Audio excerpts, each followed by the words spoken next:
Radio Imo et Capital présentent le grand rendez-vous de l'immobilier. En partenariat avec Orpi et Bien Ici. Une émission présentée par Guillaume Chazoulière et Sylvain Lévy-Valency. Cette émission a été enregistrée vendredi 11 mars, avant d'apprendre le décès de Laurent Vimont, président du réseau Century 21. Radio Imo et Capital rendent hommage à une figure respectée du monde de l'immobilier. Toutes nos pensées vont à sa famille. Salut à toutes et à tous, merci d'être avec nous et bienvenue dans ce 37e numéro, mon cher Guillaume, du grand rendez-vous de l'immobilier. C'est le grand rendez-vous, vous êtes plusieurs centaines de milliers d'ailleurs à nous suivre, de très belles audiences, on est ravis, ça fait déjà plus de 4 ans. Le grand rendez-vous, vous le connaissez, c'est votre émission mensuelle dédiée au décryptage de l'actu immobilière pour vous les particuliers dans votre projet résidentiel, préparé par les équipes de Radio Imo et de Capital. Et ce mois-ci, nous sommes très heureux de vous accueillir pour une émission consacrée, mon cher Guillaume, aux acheteurs. Aux acheteurs. On va s'intéresser aux acheteurs, c'est que pour vous, c'est bien. Que vous soyez primo-accédants, investisseurs. Et pour en parler, on sera avec notre invité du jour, Monsieur Brice Cardy, président du réseau de l'Adresse. Bonjour. Bonjour Guillaume. On va faire le point sur le marché et puis sur toutes les aides à disposition des acheteurs. Absolument, les aides et la boîte à outils. En plus, on a la chance d'être avec un grand professionnel de l'immobilier qui va nous donner les bons tuyaux à vous, mesdames et messieurs, justement, dans votre parcours résidentiel. Et Dieu sait qu'en ce moment, ça fait résonance. Voilà. On va retrouver, comme toujours, votre rubrique. Ça vous concerne en 3 parties. Questions pratiques avec nos amis avocats, notaires, agents immobiliers.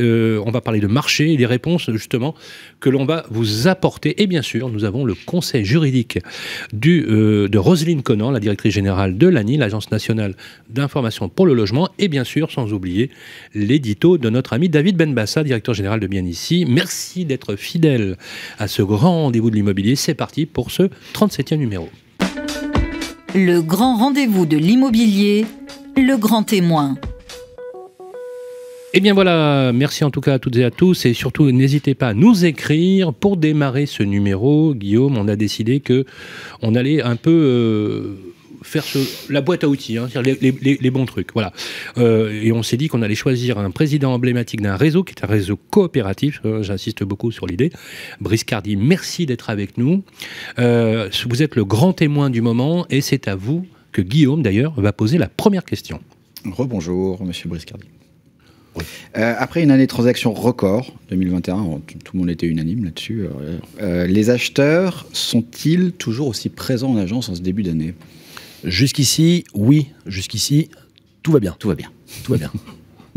Mais, donc il y a... Non, très sincèrement, rappelons qu'on a connu en effet ces 5 dernières années des années qui ne cessent de nous surprendre par rapport au nombre conséquent dans le volume des ventes. Vous dire qu'on va avoir encore une année qui va encore nous surprendre, j'en doute. Néanmoins, on a un premier trimestre qui nous démontre que les Français, une fois de plus, nous apportent la preuve que l'immobilier, plus que jamais, ça reste une valeur refuge. On a en termes de volume un premier trimestre qui est quasi équivalent à celui de l'an dernier, qui, rappelons-le, a apporté la preuve. L'an dernier, je crois qu'on a dépassé les 1 million, on a frôlé les 1 200 000 transactions. On a eu 20% de volume de plus que sur l'année précédente, qui était elle-même une année déjà particulière, record et record. En rappelant que les Français ont su nous montrer qu'ils étaient capables de rattraper une mise à l'arrêt qu'on a connue avec le confinement. Donc oui, les Français sont présents. Après, je ne sais pas si on pourra exposer toutes les raisons, mais il y a quand même pas mal de facteurs qui sont en train d'intervenir. Les taux, l'inflation. La guerre en Ukraine qui fait que... La guerre en Ukraine. La partie, ça c'est un point qui est essentiel, qu'on avait anticipé, nous, dans le réseau que j'ai la chance d'animer, par rapport aux devoirs de conseil que vont avoir nos sociétaires et leurs consultantes et leurs consultants. C'est toute la partie, justement, DPE, vous savez, la loi climat et résilience. On y fera un point tout particulier en deuxième partie d'émission. Très bien. Donc voilà, donc en effet, pour l'instant, les acteurs sont présents. Après, il y a quand même des comportements qui évoluent. Mais pour l'instant, en termes de résultats, le volume... Donc le problème, c'est pas la demande. Ça reste encore une fois un problème de l'offre. Oui, de l'offre. Et rappelons, ce qui a extrêmement changé, moi ça fait plus de 25 ans que j'ai la chance de faire ce métier, je n'ai jamais connu un marché aussi disparate que celui qu'on connaît depuis la pandémie qu'on traverse. En effet, on rappelle que que ce qui va donner de l'attrait à un tel secteur, bah, ça reste la capacité à pouvoir faire l'objet de l'octroi d'un prêt et de pouvoir acquérir un bien sur des zones généralement qui sont en hypercentre, où se trouve quoi? L'emploi. À travers la pandémie, en effet, on a complètement réorganisé le marché du travail. Je pense, c'est très personnel, que nous ne reviendrons jamais en arrière. On se retrouve, et c'est pas moi qui le dis, c'est ce que je lis et je partage cette opinion, on se retrouve finalement en 2022 là où on n'aurait peut-être pas été en 2030 en termes d'organisation par rapport au télétravail. Oui. Et tout ça, ça a complètement redistribué les cartes. Vous faites allusion certainement effectivement aux villes moyennes qui retrouvent des couleurs démographiques. Alors justement, on va continuer sur ce schéma. Dans le même temps, les prix ont grimpé en flèche dans la plupart des grandes agglomérations, dans des zones tendues, donc les zones hyper tendues, des zones hyper métropolisées, même si d'ailleurs dans le même temps, on voit que Paris perd à peu près 5 à 10 000 habitants par an de façon ininterrompue depuis 5 ans. C'est incroyable, mais vrai. On voit bien qu'effectivement, il y a eu une flambée, on peut dire même parfois un peu spéculative dans certaines régions, alors que dans d'autres, effectivement, il y a un peu plus d'équilibre. Alors, rares sont les marchés locaux où les prix baissent. Alors, pour être très clair, aujourd'hui, si je vous dis qu'est en position de force, est-ce que c'est un marché de vendeurs ou est-ce que c'est un marché d'acheteurs? Ça dépend où on se trouve. Toujours pareil, ça dépend où on se trouve. Alors, donnez-nous un peu de détails. Je vais vous en donner. C'est super. Donnez-nous plusieurs exemples. Je vais vous donner un exemple. En rappelant ce que vous avez dit en introduction, donc j'ai la chance d'être en effet le président d'un réseau qui est un réseau qui se distingue des autres par sa structure coopérative. À ce titre, donc, en tant que président, je suis également sociétaire du réseau et j'ai une petite quinzaine d'agences. Il s'avère que dans les agences que j'ai la chance de posséder et d'animer, j'ai des agences qui sont essentiellement en région parisienne. Et depuis 11 ans, j'ai acquis une agence à Évreux, et puis une à Toulouse, et puis une à Nîmes. Enfin bon, Évreux. On va parler d'Évreux. Évreux, quand j'ai eu la chance d'acquérir cette agence, j'ai découvert ce que c'était qu'un marché acquéreur. Qu'est-ce que c'est qu'un marché acquéreur? Un marché acquéreur, c'est un marché où vous avez beaucoup plus d'offres que de demandes. C'est un marché où vous pouvez prendre le temps de réfléchir. C'est un marché où vous pouvez bloquer un bien et au lieu de mettre classique, généralement les 10% de séquestre que vous mettez à l'acte à la signature du compromis de vente, j'ai eu la surprise, à l'époque il y a 11 ans, d'avoir un acquéreur limite qui faisait un chèque de 100 €. Bon, peu importe. C'est l'acquéreur quelque part qui est roi parce qu'il est finalement rare. À Évreux, avant le confinement, on avait à peu près un stock mandat dans une agence immobilière classique à un centre-ville, environ de 30-40 biens à vendre. Au moment où je vous parle, alors que l'équipe est la même, enfin le nombre de consultants est le même, on est entre 5 et 10 mandats. C'est-à-dire qu'on a vraiment inversé les tendances. Quand je me retrouve à animer une fois par trimestre mes réunions avec mes managers d'agence, je vous assure, ça y perd son latin, je me retrouve, on en parlera peut-être après aussi, sur des marchés parisiens. Alors quand je dis parisiens, on se comprend. Franciliens qui se... Avec des disparités d'agences qui parfois, vol d'oiseau, ont à peine 10-15 km. Et puis en effet, au risque de me répéter, Évreux qui découvre depuis quelques années ce que c'est qu'un marché vendeur. C'est-à-dire qu'en effet, le mandat est rare. Il y a d'autres exemples comme ça Alors là, je donne Évreux parce que c'est un exemple que je connais très bien, parce que c'est mon agence. Je vous ai parlé de Nîmes ou Toulouse, par exemple. Alors Nîmes, alors Toulouse... Ou peut-être des villes moyennes. Non mais c'est intéressant Toulouse, parce que, je vais vous dire pourquoi c'est intéressant Toulouse. Paris perd 5 000 habitants et Toulouse en gagne 15 000 par an. Est-ce que Toulouse est soumis à la même règle que les Parisiens? Oui, mais de manière moins certaine. Ce qui est évident, vous parlez de Paris. Paris, ce qui est sûr, c'est que... Alors, est-ce que ça va revenir? Je ne sais pas. Paris a toujours été un indicateur. C'est vrai, a toujours été une source d'indication pour une tendance de marché. On perd maintenant cette tendance à qu'aujourd'hui, Paris, en effet, je l'avais annoncé depuis quelques années même, il y a presque 2 ans, au premier confinement, on s'était surpris de voir sur certaines agences à Paris un stock mandat qui commençait à devenir un peu plus large et avec des délais de vente qui commençaient ce que vous êtes en train de dire, c'est qu'il y a des villes moyennes qui aujourd'hui deviennent tendues, donc qui ont les vendeurs qui ont les mêmes aspects que le marché. Je m'entretenais ce matin justement pour pas me contenter de vous parler uniquement du marché broïcien à Évreux. J'appelais donc mon associé à Orléans. J'ai appelé mon associé à Reims. Idem, je lui dis mais alors oui, ça se calme un petit chouïa pour toutes les raisons qu'on a évoquées. Là, on annonce que les taux sont en train de remonter. On verra que ça a aussi un effet aussi fou que ça puisse paraître qui remet un peu d'accélération. Mais je demandais à Reims et à Orléans, non. L'offre est toujours aussi rare comme elle n'a jamais été. Et les acquéreurs sont toujours présents au rendez-vous. Donc, ce que je vous témoigne pour Évreux va pour Orléans, Reims et puis toutes les autres villes, les fameuses villes moyennes, en effet, qui profitent de cette les acheteurs, ils ont de moins en moins la main, en fait. si je vous suis. Les acheteurs, ça dépend où ils se même trouvent. sur les villes moyennes, ça dépend où ils se trouvent. Ah, complètement. C'était facile Complètement. Et les d'acheter. villes moyennes découvrent ce qu'on appelle le report de marché, qu'on connaît depuis des décennies à Paris. Sur d'autres zones. Mais oui, Exactement. Mais je prends le cas d'Évreux. Évreux, c'est quoi? C'est 2 heures de Paris? Évreux, c'est 1 heure de Paris. Bon, c'est 1 heure de 1 heure Paris. en voiture, 1 heure en train. Je prends un autre exemple. Voilà. Vous avez situé Évreux à l'ouest de Paris. On va situer Évreux, on va situer Paris par rapport au sud, une partie du sud, c'est à la ville de Montbard. Montbard, c'est la porte qui ouvre sur la Bourgogne. C'est 45 minutes de TGV, 43 minutes de TGV. Montbard, où il y avait pléthore de produits, aujourd'hui, il n'y a plus rien à vendre. Ouais. Plus rien à vendre, parce que tout le monde veut y aller. Bien sûr. Et donc, aujourd'hui, dans un périmètre de 1 à 2 heures, vous venez de faire la démonstration que ces territoires qui, finalement, avaient des stocks importants de l'offre, En moins en moins. eh bien, sont soumis aux mêmes règles qu'on a connues en grande Ça me donne une métropole. transition. Du coup, Voilà. vous avez quelle prévision? Vous, les prix vont continuer à monter, même partout, du coup? Toujours pareil, ça C'est dépend où on se inquiétant, trouve. d'ailleurs, quand on y réfléchit. Paris, Parce qu'il y a- j'avais annoncé il y a, je crois, un peu moins de 2 ans qu'on franchirait pas le cap des 11 000. Chez nous, pour nous, le cap des 11 000 n'a pas été franchi. Au contraire, les prix à Paris baissent. Pareil, ça dépend. Il dans baisse quel- pas énormément. Si, quoi. à Paris, ça baisse. Mais À Paris, il y a des Quand vous dites- secteurs, il y a vous des dites- secteurs et surtout des typologies Oui, parce que d'appartements c'est le contre-exemple, Paris. qui peuvent baisser jusqu'à 6-8%. Oui. c'est le contre-exemple. Aujourd'hui, tiens, Paris. vous le Mais- disiez, mais- Sylvain, vous le disiez. Tout à l'heure, vous disiez qu'il y avait, je crois, 10 000 habitants de moins entre Oui. les 200 et quelques mille Il qui y a arrivent et les 210 000 en qui 5 partent. Les gens ans, parlent Paris a perdu 55 000 habitants. Bon. C'est énorme, Le hein. désaveu qu'on constate à Paris, c'est les familles.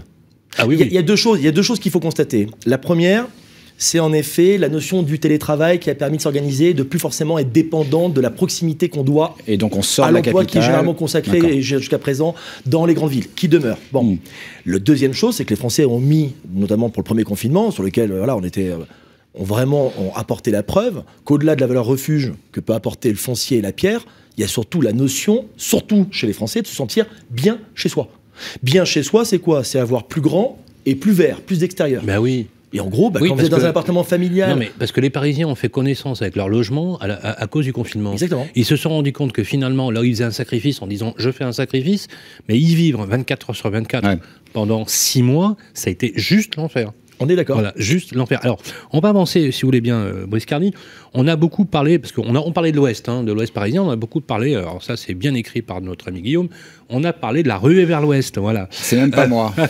Ça, C'est maintenant ça, galvaudé c'est- dans le langage immobilier. Ça, c'est notre ami Vince, à mon avis, peut-être qu'il a écrit. Non, c'est même la FNAIM Ah, qui c'est a la FNAIM, utilisé voilà. ce... Voilà. le- La ruée vers... Non, mais c'est... en Mais plus, oui, c'est vrai. les prix ont flambé sur l'Ouest. confirme. Non, mais attendez, Basse-Normandie, Haute-Normandie, Ouest parisien, Pays c'est Basque. devenu... Pays Basque, incroyable. Toute la façade atlantique Bretagne. d'ailleurs. Quels sont les marchés aujourd'hui, si on devait faire le ranking, vous savez, les 3-4 marchés, où là, franchement, c'est Avant même de se retrouver sur le littoral, nous, il y a le une plus ville- recherché. Et Vraiment maintenant, le plus l'Ouest, recherché. qu'est-ce qu'on recherche aujourd'hui? Nous, il y a une ville qu'on connaît bien parce qu'on est extrêmement bien implanté, c'est Angers. Avant même de se retrouver sur le Eh, littoral. Angers. Oui, Ah ouais. c'est une ville qui a gagné ça aussi. Qui a gagné à plusieurs grand reprises. vainqueur du Ouais, confinement. qui a gagné plusieurs Guillaume, on en parle souvent. Oui, On a- c'est on a un grand beaucoup- vainqueur de on a- l'après-confinement. On a beaucoup parlé d'Angers, c'est incroyable. Eh ben, comme Angers, ça. Alors, eh là, ben, ça monte là aussi les prix. Eh ben, les prix, ils ont pris plus de 20%. Waouh. Plus de 20%. Et En vous combien de temps? constatez, Une année vous constatez, tenez-vous bien, vous constatez le syndrome du report de marché, il existe également. De toute façon, Mais tout- ça reste abordable encore, et Angers. ça reste j'imagine. abordable. Et aujourd'hui, le report de marché, ce ne sont pas forcément les Parisiens qui vont s'installer à Angers, ce sont les Nantais. Ah oui. Ouais. Ah oui, Eh on oui, fuit Nantes aussi. Non, mais non. Ah, c'est pas la rue vers Trop- l'ouest, non, mais- alors c'est la non, rue mais Ben vers... non, mais parce que, Non, mais trop cher à Nantes. exact. Oui. Merci. Oui, mais j'ai compris, mais... Non, mais la régulation d'un Ouais. marché, et c'est pour ça que je ne sais pas si on a le temps de parler de plein de choses, mais Non, dispositifs. c'est et autres. intéressant. Mais moi, ce que Alors, les Angers. les Français, ils ont toujours su nous apporter la preuve qu'ils n'avaient pas besoin de dispositifs, de contraintes pour arriver à réguler un marché. Dans votre réseau, dans votre Ça, réseau, c'est pour dans nos votre amis, réseau, le top 3, dans votre réseau, le top 3 des villes les plus recherchées Angers, première place. en ce moment. Top 3. Ah top ouais, là, vous allez me contraindre à pas forcément me faire des... Je vais en oublier. Je vais me Non, planter. mais- Non, faites pas un qu'est-ce- classement, mais qu'est-ce ce qui vous vient à l'esprit. Les 3 premières villes. Angers, Nantes. Nantes, toujours. Angers, Nantes, la Bretagne. Vous parliez de la Bretagne, toujours, ouais. Ah, pas Ouais. Toulouse, Bordeaux. La vraie À dynamique, proximité. la vraie dynamique Oui, en la termes de Bretagne. volume. Donc c'est toujours l'Ouest. La Bretagne. La vraie dynamique en termes de volume de vente, en termes de prix, où limite, parfois, mes propres associés n'en reviennent pas, ils n'ont jamais été autant débordés, c'est ces secteurs-là. Oui. On est très bien implanté en Vendée, toute la côte vendéenne. Oui. C'est vrai que la Bretagne on avait fait un papier, 41% d'augmentation, c'est du jamais vu dans cette région. Guillaume, je crois que vous avez préparé un micro-trottoir qu'on voudrait faire écouter. Justement. Oui, on va toujours s'intéresser aux recherches, mais là, dans Paris, et en fait, on s'est intéressé au Grand Paris, on a demandé aux franciliens s'ils commencent à regarder au-delà du périph' et si le fait qu'il y a un métro qui se construit là petit à petit, ça les attire. Voilà, on écoute et on va vous faire réagir après. Les villes situées sur le futur métro Grand Paris représentent-elles pour vous des opportunités pour acheter ou investir? Oui, ça me paraît évident. C'est-à-dire que le marché sur Paris est tellement cher, tellement bloqué, que ça paraît attractif maintenant avec ces lignes de métro. Peut-être qu'il faut que ça le soit encore davantage. Je pense que aussi il y a beaucoup de friches industrielles et ça serait d'autant plus attractif s'il pouvait y avoir des parcs, un parc de logement un peu plus joli, quoi. J'ai travaillé pendant plus de 15 ans à Noisy-le-Grand. Donc en fait j'ai pris le métro plus le RER tous les matins, tous les soirs. Et j'avoue que c'est pas extraordinaire hein, quand même. Hein. Donc si on a l'opportunité de pouvoir vivre dans Paris, c'est sûr que c'est l'option que je choisis. Maintenant l'intérêt de ces villes un peu excentrées, c'est de pouvoir avoir un jardin. Si c'est à ce moment-là, le choix serait peut-être de partir là-bas pour avoir un peu d'air. Avec le métro Grand Paris, il va y avoir beaucoup d'opportunités pour acheter, mais ce sera beaucoup plus cher. Parce que, étant donné qu'il y a le métro qui ça va un peu partout, et surtout dans les grandes banlieues, dans les banlieues proches de Paris, ça coûtera cher. Ça sera intéressant, mais ça coûtera cher. Éventuellement, si justement je suis médecin, donc si je me mets à exercer, je me vois plutôt exercer en périphérie de Paris ou dans le 93. De toute façon, je pense qu'à l'intérieur de Paris, même avec une bonne situation, ça devient compliqué d'acheter. Donc si jamais ça devient accessible sur les villes où justement il y a des déserts médicaux, et ça pourrait m'inciter, je pense, oui, à acheter plutôt en dehors de Paris. Elle propose des opportunités parce qu'il y a beaucoup de constructions qui accompagnent le Grand Paris. Donc à la fois je pense que c'est important de faire des transports en commun en Ile-de-France, c'est vraiment indispensable parce qu'on est vraiment trop nombreux. Mais d'un autre côté je vois tellement de constructions se faire, je sais que ça correspond à un besoin, mais on va être encore plus nombreux et j'ai bien peur que le Grand Paris soit déjà saturé dès qu'il ouvre. Oui, je pense que je pourrais être clairement la cible pour ce genre d'investissement ou surtout achat pour pouvoir avoir un premier logement à Paris quoi, et dans la région parisienne. Après, la question sera toujours le prix. Est-ce que les gens auront l'opportunité de faire ces investissements ou est-ce que ce sera encore une fois juste une petite communauté de gens qui vont pouvoir acheter avant que des jeunes ou des gens qui ont la nécessité d'acheter qui pourront le faire. Pour moi, c'est surtout ça la question. Mais oui, clairement, connecter ces villes à Paris, grâce au métro, ça va forcément donner de belles opportunités et des chances pour, je l'espère, un grand nombre de personnes. Réaction, intéressant. Très intéressant. Qu'est-ce que ça vous inspire? Moi, ça m'inspire un truc, c'est que je me permets. Oui, bien sûr. C'est que j'ai l'impression qu'ils n'ont pas intégré que c'est une réalité déjà. J'ai l'impression que ça sera dans 10 ans. Là. Oui, alors que c'est demain le Grand Paris. Vous m'avez devancé. Ouais, c'est ça. La question c'était qu'est-ce que ça vous inspire, c'est ça? Ouais. Ça ne fait que confirmer ce que nous on vit au quotidien depuis des années. Pareil, ça tombe plutôt bien. Tout à l'heure on parlait d'une de mes agences qui est à Évreux. J'ai la chance d'avoir des agences à Montreuil et à Vitry. Montreuil, c'est une idée de mon associé de se dire il va se passer des trucs du côté de Montreuil avec la notion de report de marché. Et je crois que la première agence que nous créons à Montreuil, c'est il y a une quinzaine d'années. Bon, je ne veux pas vous donner de chiffres parce que je ne les ai pas. Mais enfin, le marché, quand j'entends aujourd'hui les biens, que ce soit le prix valeur locative ou le prix valeur vénale, c'est complètement hallucinant tellement le marché a dumpé. Avant de vous donner un autre exemple, justement, tout à l'heure on parlait de prix. Sur la notion d'inversion de tendance, je reviens un peu sur le phénomène, c'est qu'on appelle le plafond de verre. Montreuil a fait partie des villes qui ont connu les plus grosses hausses de prix ces 3 dernières années. On a constaté, il y a bientôt 2 ans, en effet, des stocks qui revenaient, qui commençaient à se densifier avec, en effet, une tendance Sur certains types de biens, on en revient encore sur les biens familiaux, sans balcon, sans jardin et autres, avec une inversion de marché. Donc on en revient avec cette tendance où en effet les Français savent aussi s'arrêter dès le moment où soit ils ne veulent pas, soit ils ne peuvent pas acquérir plus cher. Un autre exemple, Vitry. Vitry qui est concerné par le Grand Paris. Oui, de métro, je crois. Voilà, une agence pareille qu'on a acquis il y a une dizaine d'années. Ce qui est intéressant, c'est quand vous disiez tout à l'heure, mais en fait, ce qu'ils ne savent pas, c'est que c'est déjà le cas. Ouais, eh bien, c'est déjà le cas, on peut en parler rapidement dans les profils. Ouais. Vous avez ceux qui sont dans une extrême anticipation. Ouais. Alors ça, c'est vraiment ceux qui sont la boule de cristal et s'y prennent très en avance. Ils se disent, dans 10 ans, ça vaudra... Très en avance, mais avec les disparités, c'est que tant que le métro n'est pas arrivé, il faut faire avec. Il faut mettre un peu plus de temps que les copains pour aller au boulot le matin. Mais je fais un pari. Généralement, dans ce pari d'anticipation, vous retrouvez souvent des investisseurs. Et qui, croyez-moi, et certains qui sont passés par l'intermédiaire de notre agence ont fait de très belles affaires. Ouais. Ensuite, vous avez le deuxième profil, c'est vraiment une question de timing dans l'anticipation. Ensuite, vous avez les seconds, c'est ceux qui attendent que le métro soit livré dans 2-3 ans. Et nous, on le voit bien dans l'agence de Vitry. J'aime bien prendre la température avec mes responsables d'agence. Ils me disent en effet, on a des profils qu'on ne voyait pas il y a encore 6 mois, il y a encore 1 an. Donc ça, ce sont des ceux jeunes qui couples, se disent, j'imagine. Exact, avec enfants, ou avec des projets avec des enfants qui arrivent. Et enfin, les troisièmes, et ceux-là, ils vont arriver, alors il n'est jamais trop tard, mais ils vont arriver comme ceux qui se sont manifestés récemment, je ne sais plus sur quelle ligne qui a été ouverte là récemment. Le marché n'est pas compliqué, enfin l'histoire qui va se produire n'est pas compliquée, elle est connue. C'est le métro ouvre, et à ce moment-là, vous avez une ruée de nouveaux acheteurs et qui, eux, en revanche, feront toujours une bonne affaire. On en revient encore sur... par rapport à Paris. Par rapport à ce que ça sera dans 3 ans. Mais en revanche, je ne sais pas si cette règle, un jour, un agent immobilier m'a dit, quand un réseau de transport arrive, c'est dans les 3 années avant que ça s'accélère. Alors, et là, on est rentré dans le money time. Là. On est rentré dedans, mais ce que j'allais vous dire, alors, je ne sais pas si Vitry et les autres communes concernées par l'arrivée du métro, notamment du Grand Paris, confirmera ce que je veux dire, mais généralement, à la sortie, à l'ouverture de la ligne, c'est parfois entre l'ouverture et 12 mois après, c'est jusqu'à 15-20% d'augmentation qu'on constate. Donc là, c'est pas fait. Là, on va rentrer, on va voir les prix s'accélérer. Le meilleur est pour la fin. Okay.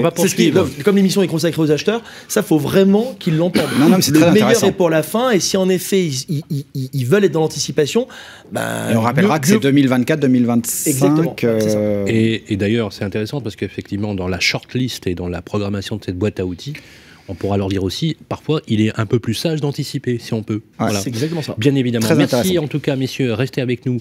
Brice, on va poursuivre cet échange dans quelques minutes. Mais avant tout, on va parler aussi des taux bas et aussi des taux qui remontent un peu, parce que cette année, ce mois-ci, ça a remonté un tout petit peu. Quelles évolutions possibles ou prévisibles on va pouvoir identifier. En tout cas, on en parlera tout à l'heure, puisque maintenant...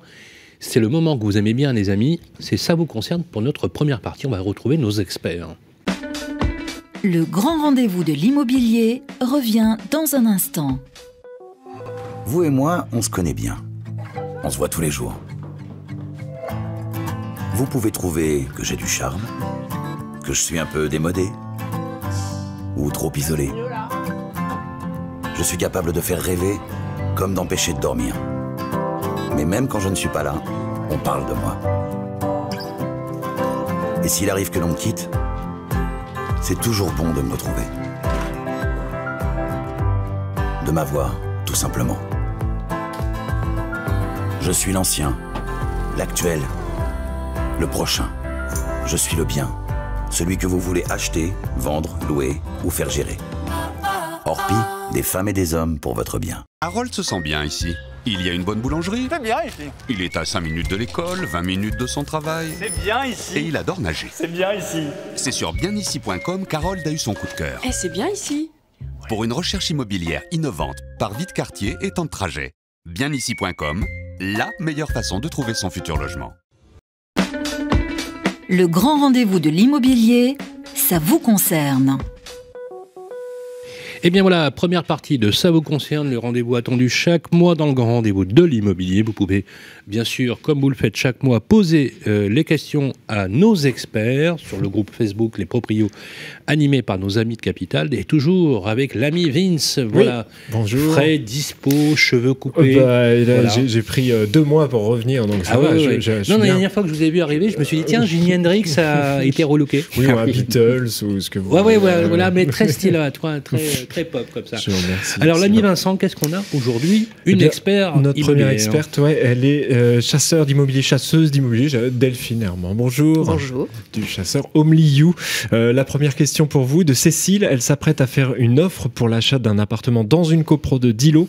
Précision, elle achète via une agence, mais elle n'a pas encore ni le DPE, ni les autres documents de la copro. Cécile, elle se demande s'il existe un modèle type d'offre d'achat et si elle peut formuler ses réserves face aux documents qui manquent. Excellente question. Excellente question de Cécile. Il arrive souvent ça, non? En plus, les documents qui malheureusement, oui. Mais déjà, ce qu'il faut savoir, c'est que normalement, l'affichage du DPE, diagnostic de performance énergétique, était obligatoire sur toutes les annonces immobilières depuis le 1er janvier 2011. Bon. Oui. Il se trouve que, comme certains ont tardé à régulariser cela, depuis le 1er janvier 2022, on a des sanctions si on n'affiche pas sur l'annonce immobilière le DPE, en particulier si on est un professionnel de l'immobilier, puisque vous disiez que Cécile passe par une agence immobilière, et une amende qui peut aller jusqu'à 15 000 € si on n'affiche pas le diagnostic de performance énergétique. C'est qui contrôle alors? Comment ? Qui contrôle que... Alors, il suffirait, mais a priori, si Cécile souhaite acheter cet appartement, je ne lui conseille pas de le faire, il suffirait que Cécile informe la Direction Générale de la Concurrence, la DGCCRF, exactement, et ça permettrait d'informer la DGCCRF qu'il y a un petit manquement. Parce que c'est vrai, il faut reconnaître que ça arrive très souvent. Ça arrive très souvent. Et jusqu'à présent, ça n'était pas sanctionné. Alors, ça, c'est le premier point. Le document, en réalité, donc, elle devrait déjà l'avoir. Bon, elle ne l'a pas. De toute façon, au plus tard, il devra lui être remis à la signature de la promesse de vente. Et si elle en prenait connaissance uniquement ce jour-là et que pour une raison X ou Y, ça ne lui convenait pas, après la signature de la promesse de vente, elle a de toute façon toujours un délai de rétractation, donc elle pourrait changer d'avis. C'est le premier point, c'est sur l'affichage du DPE. Deuxième point, les documents de copropriété qu'elle n'a pas non plus. Alors ça, c'est un peu plus courant, et pour l'instant, l'obligation légale consiste uniquement à les produire à la signature de la promesse de vente. Ce qu'on conseille en général à nos clients, c'est de récupérer les 3 derniers procès-verbaux d'assemblée générale de copropriété, avant la signature de la promesse, les 3 derniers appels de fonds sur les charges de copropriété, et en général, ça, ce sont des documents qu'on n'a qu'à la signature de la promesse, mais le règlement de la copro avec ses modificatifs, parce que, par exemple, un appartement, si Cécile, l'appartement sur lequel elle veut se positionner est au premier étage, peut-être bien qu'elle puisse savoir quel type de commerce, par exemple, pour y avoir au rez-de-chaussée. C'est le prêt état daté. Non, le règlement de copropriété qui définit la description des lots, vérifier que l'appartement de Cécile a eu ou pas des modifications. C'est obligatoire d'avoir le règlement de copropriété. C'est obligatoire, mais à la promesse de vente uniquement. Donc on peut aussi le demander avant et le consulter avant pour éviter de faire tout un travail pendant 1 mois, 1 mois et demi et de se dire chouette, je vais acheter un appartement. Et c'est ce que vous faites quand vous vendez ou pas? Toujours. Alors, non, on ne vend pas, on cherche et on trouve. Mais quand vous cherchez, mais en l'occurrence, bien sûr, on le demande tout de suite. Avant la signature, vous Ah oui, toujours. On fait en sorte de récupérer l'ensemble des documents nécessaires avant la signature pour que quand l'acquéreur arrive, la signature du compromis. Oui, du compromis. Ça, c'est le deuxième point. Et troisième point, l'offre d'achat. Alors, il y a des modèles types sur Internet, bien sûr, mais d'abord, elle a effectivement la possibilité d'en faire une avant d'avoir ces documents-là. 2, elle a effectivement la possibilité, si elle le souhaite, de mettre quelques réserves dans son offre en disant... Voilà, cette offre est valable sous réserve de la consultation, des diagnostics, des procès-verbaux d'assemblée générale, etc.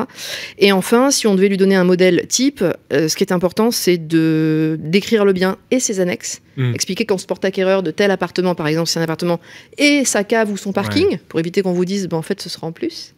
Son adresse, bien sûr, le prix auquel il était affiché, le prix auquel elle souhaite faire une offre, et les conditions de son offre, c'est-à-dire le financement, par exemple, et évidemment de toujours mettre un délai de validité à l'offre. Voilà.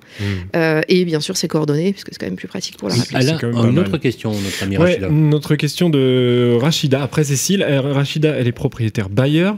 Est-ce qu'elle peut renouveler un bail pour seulement 1 an après les 3 ans du premier bail? Alors, si Rachida, elle a contracté un bail de 3 ans, c'est qu'a priori, c'est une location vide. Donc, effectivement, normalement, le renouvellement, il peut se faire par tacite reconduction, mais dans les mêmes conditions que le précédent. Donc, en théorie, on pourrait dire non, c'est même durée, même condition. Oui, mais Elle a deux possibilités. La première, c'est de le laisser reconduire et potentiellement 3 mois ou 6 mois selon le motif avant la fin du renouvellement. Elle peut dire du coup on s'arrête là. Ouais. Mais elle a quand même la possibilité de faire un renouvellement pour une durée plus courte, à condition de pouvoir justifier d'un besoin professionnel ou d'un besoin familial. Exemple, elle veut installer sa fille dans l'appartement. Qui dans un an sera à l'université à côté. Exemple, elle va être à la retraite et elle aura besoin d'utiliser le logement pour elle. Pour faire ça, il faut avertir le locataire au moins 6 mois avant la fin de l'échéance du bail de 3 ans en l'occurrence, et lui reconfirmer ça 2 mois avant la fin. Et à ce moment-là, on pourra signer, Rachida pourra signer un bail, mais qui devra indiquer la raison pour laquelle le bail est de plus courte durée. C'est très clair. C'est très clair. Merci à Cécile et Rachida pour les questions et merci Delphine Herman, chasseur d'immobilier. On vous retrouve sur homeliu.com, c'est le site. Merci. Voilà. Merci les amis, et voilà pour ça vous concerne. Et on retrouve l'ami David Benbassa pour son édito tant attendu. C'est tout de suite. Le grand rendez-vous de l'immobilier, l'édito de David Benbassa.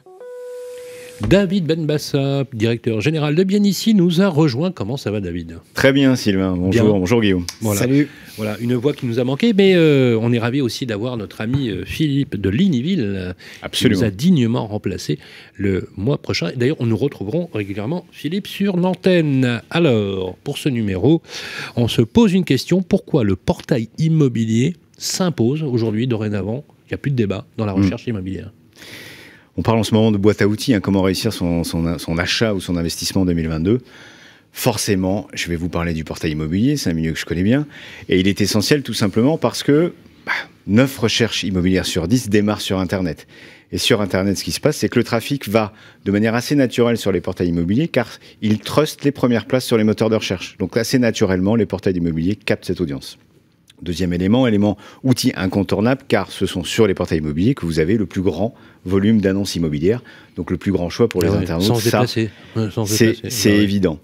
L'acquisition d'un bien immobilier, vous le savez, prend du temps, plusieurs mois, voire plusieurs années. Donc ce qui est important, c'est de bien définir ce que l'on souhaite, définir ses critères, même si ça évolue dans le temps, au fil des recherches, au fil des rencontres que l'on fait avec les professionnels, des remarques des camarades ou de la famille. Bref, ça va évoluer. Ce qu'il faut d'abord, c'est définir ces critères immobiliers. Et le portail, il est là pour ça, puisqu'il vous permet de filtrer directement avec des critères spécifiques des centaines de milliers d'annonces.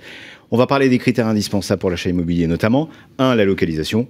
Et bien ici, est bien positionné pour ça avec la cartographie. Le deuxième chose, c'est le type de bien, la surface de bien, et enfin le prix. On pourra finaliser les critères, le portrait robot du logement idéal avec des critères, ce que j'appelle moi annexes, les câbles, les parkings, la cheminée, l'ascenseur, quand on est dans une copropriété, et bien évidemment l'extérieur. On en a beaucoup parlé, et effectivement, rien que pour ça, je peux vous signaler qu'en tête des recherches immobilières, ce sont celles qui sont définies avec un critère extérieur.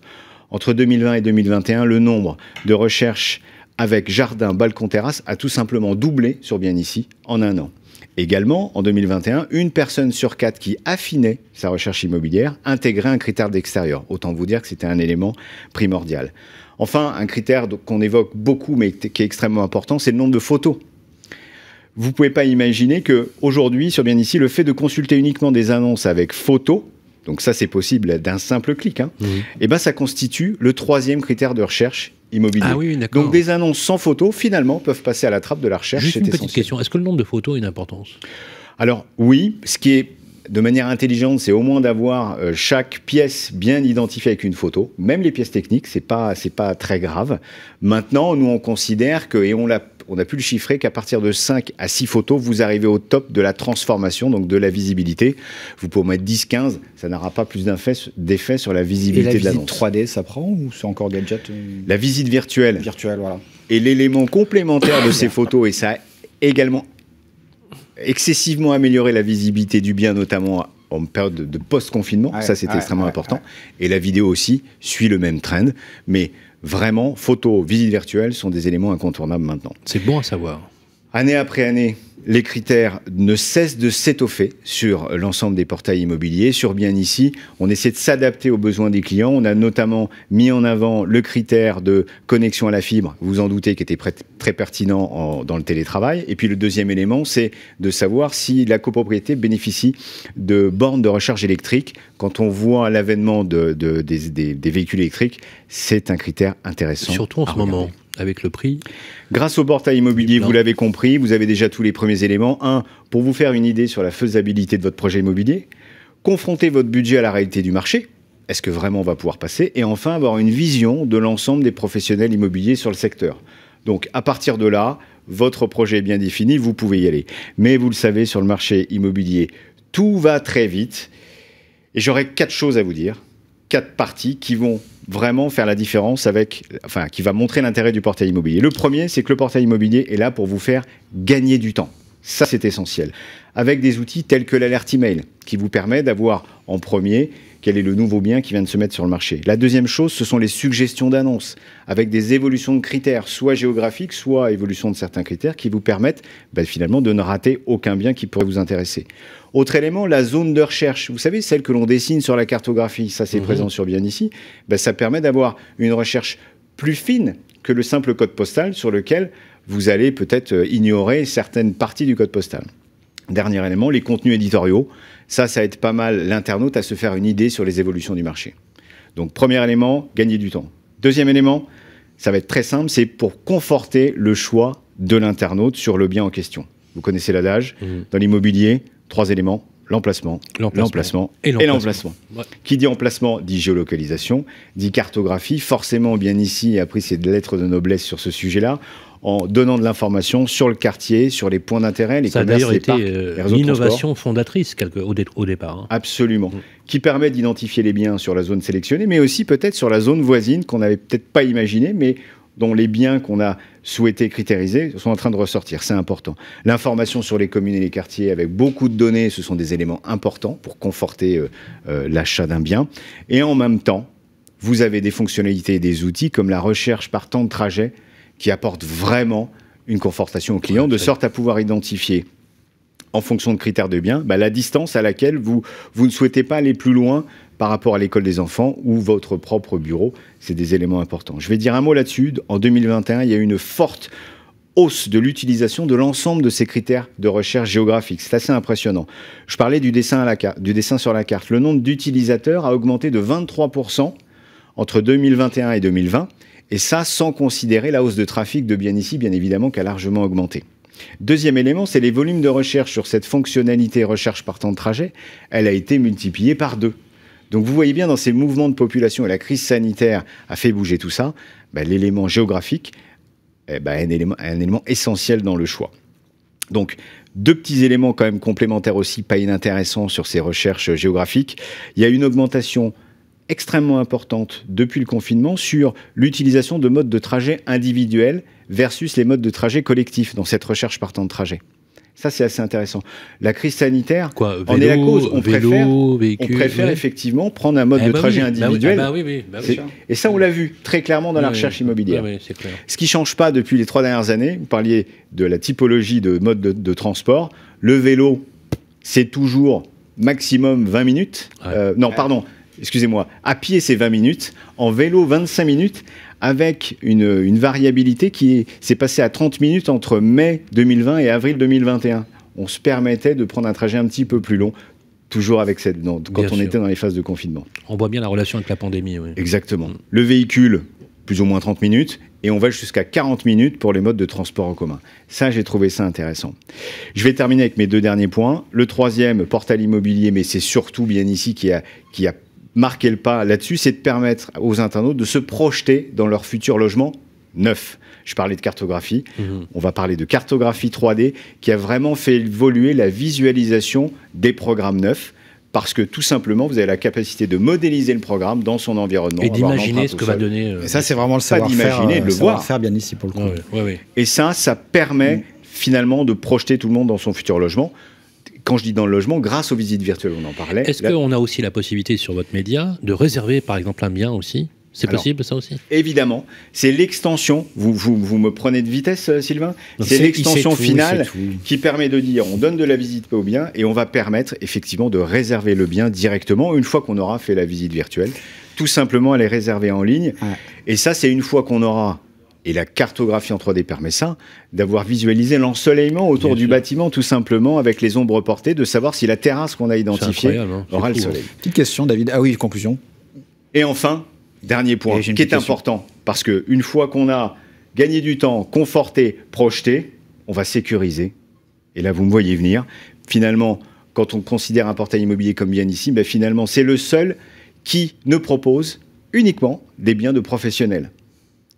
Et là, j'attire votre attention, évidemment, parce qu'Internet est quand même un monde où il peut arriver n'importe quoi. Et pour éviter toutes les arnaques qui pourraient arriver lorsque les annonces ne sont pas contrôlées, bah restez sur un portail qui ne fait que des annonces de professionnels. Ça va sécuriser votre projet immobilier, bien évidemment. C'est très clair. Oui, et question complémentairement très courte. Les codes que vous décrivez valent autant pour l'achat que la location? Le nombre de photos, et tout ça pour l'attrait? Absolument, oui, absolument. Et c'est encore plus fort en géolocalisation, puisque là, quand vous voulez aller en location, ça veut dire plutôt de manière assez courte, on va dire 1, 3, 6, 9, vous allez faire beaucoup plus attention à l'environnement et au quartier. Merci beaucoup, David, très précis pour cet édito. C'est l'heure d'ailleurs de passer au Focusimo. Le grand rendez-vous de l'immobilier, Focus, marché de l'IMO, par David Benbassa. Voilà, c'est l'heure du Focus. Le Focus, je vous rappelle, on appelle les professionnels dans toutes les régions de France. Et nous avons Julien Villard au téléphone. Bonjour Julien. Bonjour tout le monde. Merci d'être avec nous, David. Bonjour Julien. Alors Julien, vous le connaissez certainement ou pas. C'est le responsable marketing digital chez Référence. Référence, c'est la structure de communication et marketing intégrée du groupe Arche. Donc autant vous dire qu'on parle maintenant à un expert. Alors Julien, moi j'avais une question sur la thématique qui nous occupe aujourd'hui. C'est finalement quelle est la bonne stratégie pour rendre ces annonces attractives et visibles sur Internet? Les annonces attractives, très bonne question. Eh bien, nous sommes tous d'accord pour affirmer que la photo est le critère le plus attractif. Et au sein de Citia et de nos 200 agences, nous soignons la qualité des photos, des biens, et aussi la quantité, en fonction de la typologie du bien. On essaye de faire attention à la saisonnalité, c'est mieux. Parce que voilà, une photo d'un bien en hiver, alors qu'on est en plein été, c'est un peu dommage. Et pourquoi pas la visite virtuelle parfois pour certains biens. Mais chez Citia, nous travaillons vraiment les fondamentaux. Photos, descriptifs de l'annonce, avec un discours à la fois commercial et on fait attention au référencement. Et puis le prix. Et ensuite pour la visibilité de l'annonce, parce que... Oui, pardon David ? Vas-y. Oui, pour la visibilité de l'annonce, une fois que l'annonce elle est attractive, il faut qu'elle soit consultée par le prospect. Donc on va travailler tous les jours notre référencement sur les moteurs de recherche et sur les réseaux sociaux. Voilà, dans un premier temps, nous, notre objectif, c'est vraiment que le prospect visite citia.com. Et puis j'en profite aussi pour une petite parenthèse, nous améliorons continuellement l'interface de notre site pour une expérience utilisateur vraiment optimale. Ça c'est bien, je connais bien cet objectif-là, mais j'avais encore une dernière question sur la place finalement qu'occupent les portails immobiliers dans votre stratégie de diffusion des annonces. Notre stratégie, une stratégie marketing pertinente et efficace, c'est forcément une stratégie omnicanale. Et multiplier les médias, mais en même temps les sélectionner surtout. Nous avons fait le choix de diffuser nos annonces immobilières sur le portail de la profession, bien ici. Déjà parce qu'à la fois c'est valoriser nos sites, parce que bien ici fait partie de la famille de l'écosystème Arche. Et surtout, il valorise le mieux nos mandats. Comme avec, par exemple, la géolocalisation. Mais ça, c'est toi, David, qui en parlera mieux. Merci, Julien. C'est très, très clair.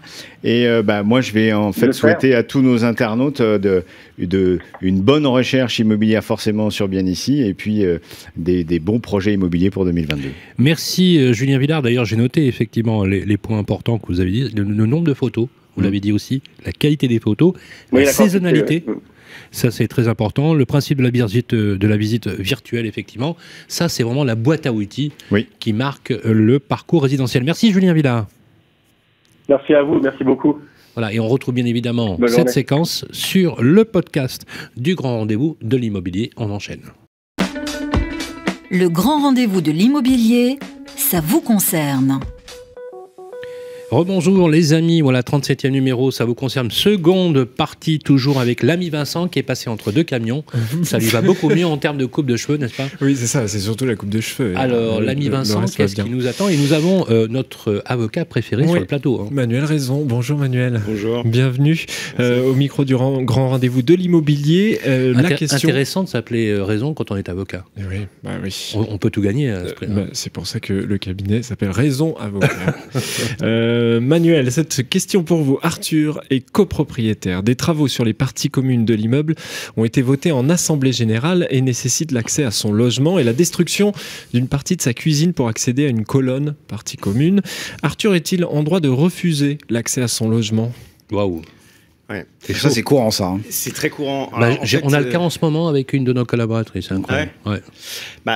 Ils lui ont détruit sa cuisine. L'auditeur, il aura le choix déjà, s'il est dans le délai éventuellement d'intenter une action en nullité de l'Assemblée Générale, pour X raisons. Et là, le délai, je le rappelle, c'est 2 mois à compter de la notification du procès verbal. Unité, vous dites? Pardon? Une action en unité. Une action en nullité de l'Assemblée Générale. En nullité, parce qu'en gros, là, dans ce cas-là, on a une Assemblée Générale qui vote des travaux qui vont avoir une incidence au sein des parties privatives. Exemple, je dois accéder effectivement. Voilà. Et un copropriétaire peut lui demander la nullité de l'Assemblée. Tout à fait. D'accord. Il y a plein de motifs de nullité d'une Assemblée Générale. Ça peut être des questions de délai, de forme, de fond. Voilà. Donc ça, c'est la première chose. Éventuellement, effectivement, dans les 2 mois, s'il y a des raisons de demander la nullité, bien évidemment, il ne faut pas faire de procédure abusive. Et sinon, effectivement, la question c'est est-ce que c'est possible? Là, il va falloir vérifier. Oui, c'est possible, puisque certains travaux sur partie commune impliquent une intervention au sein des parties privatives ou en passant par des parties privatives. Ça, ouais. Et donc, dans ce cas-là, il devra laisser l'accès. Alors, pas sous n'importe quelle condition, la loi l'a prévu. Effectivement, la nature des travaux, il faut que ce soit des travaux qui soient d'intérêt collectif, donc évidemment pour l'intérêt de la copropriété, des travaux décidés en Assemblée Générale. Ensuite, il faut que la loi nous dit que les circonstances l'exigent. Ça veut dire quoi? Ça veut dire tout simplement qu'on n'ait pas d'autre solution. C'est-à-dire qu'on est obligé de passer par chez lui et on ne peut pas faire différemment. Là, la jurisprudence est intéressante parce qu'elle vient nous dire pas d'autre solution. Ça veut dire que si on présente une autre solution, s'il y a une autre solution qui est peut-être plus chère ou techniquement plus compliqué, et ben on devra, en cas de refus du copropriétaire, l'Assemblée Générale devra effectivement privilégier ce mode-là. Mais dans les cas où effectivement on doit intervenir, encore une fois, le cas classique qu'on a eu récemment, c'était on devait casser une partie de la cuisine, qui était une cuisine sur mesure, pour accéder aux colonnes, qui sont des parties communes au sein effectivement du logement. Et bien dans ces cas-là, si on n'a pas d'autre solution, effectivement on peut obliger le copropriétaire à laisser accès. Alors les conditions, c'est simplement évidemment il faut qu'il soit prévenu à l'avance. La loi nous dit 8 jours, prévenu par recommandé au moins 8 jours à l'avance. Et dans l'hypothèse où il s'opposerait encore, là il y a des actions de la copropriété à son encontre à laisser l'accès sous astreinte effectivement à la partie. Alors petite parenthèse, dans l'hypothèse où on vient casser sa cuisine ou détruire, où il y a un préjudice, il a une indemnisation, il a le droit à une indemnisation. C'était ma question. Mais qui correspond à la valeur Alors, il y a plusieurs choses. Ça peut être une perte du préjudice, ça peut être une perte locative. Indemnisation de qui? L'indemnisation du propriétaire de la partie privative par la copropriété, puisque ce sont des travaux qui sont commandités par la copropriété. Donc on paye 2 fois en fait. Parce qu'en fait, la copropriété, elle fait ses travaux, ça arrive souvent, ça, on doit refaire les colonnes et on va aller rentrer dans tous les appartements, on va tout casser, et donc on va indemniser chacun des copropriétaires. Dans l'hypothèse où j'ai un préjudice, c'est-à-dire que si j'ai un accès à la colonne, je passe pour faire, c'est pas un problème. Mais si effectivement je dois casser une baignoire ou quoi que ce soit. Parce qu'en fait, notre propriétaire, elle n'a aucune raison de s'y opposer. La copropriétaire? Oui. Parce qu'on rentre chez lui, on casse sa cuisine, mais c'est pour le bien de sa copro. Oui, elle n'a aucune raison, si, parce qu'elle vient de faire sa cuisine magnifique. Oui, mais d'accord, elle a dépensé 30 000 € pour sa cuisine. Si on fait des travaux, c'est pour réparer quelque chose qui est mais la raison et la copropriété, on pourrait faire... Mais il y a une indemnisation au bout. On enchaîne avec la deuxième question. Deuxième question, elle porte aussi sur un copropriétaire. C'est Jean-Claude, il est propriétaire au sein d'une copro. Des travaux sur partie commune ont été votés en Assemblée Générale, mais 2 copropriétaires ne paient pas les appels de fonds qui sont afférents à ces travaux et le syndic n'est pas en mesure de les lancer, du coup, de lancer les travaux. Qu'est-ce qu'il peut faire pour que les travaux débutent? Que peuvent être les actions à cet endroit-là? Alors, dans ce cas-là, parce que c'est aussi malheureusement de plus en plus le cas où on a peut-être quelques copropriétaires qui sont impécunieux, qui ne payent pas leurs charges et donc du coup, on peut même pas payer le premier appel de charges travaux pour financer la compte fournisseur. Eh bien, dans ce cas-là, la seule chose qu'on peut faire, outre évidemment faire une assignation en recouvrement de charges à l'encontre des copropriétaires impécunieux, mais qui prend du temps, c'est voter en assemblée générale la possibilité pour le syndic, et ça a été maintenant inscrit au sein du décret, c'est-à-dire qu'il y avait une pratique avant qui était effectuée, mais maintenant c'est effectivement dans la loi, dans le décret, où on peut effectivement décider des avances en assemblée générale qui sont destinées à pallier justement à cette problématique, à ce manque de trésorerie. Ça veut dire quoi? Ça veut dire qu'en fait c'est concrètement un prêt qui est fait entre la copropriété et ses copropriétaires qui viennent financer le caractère impécunieux des autres copropriétaires qui viendraient à pas payer leurs charges. Donc très clairement, ça permet aussi dans bien des cas d'éviter des mises sous administration judiciaire qui peuvent être extrêmement pécuniaires, enfin qui coûtent beaucoup d'argent, qui sont un process très long et qui mettent la copropriété dans une mauvaise effectivement voie. Donc ça permet de pallier à cette problématique, que les travaux soient lancés.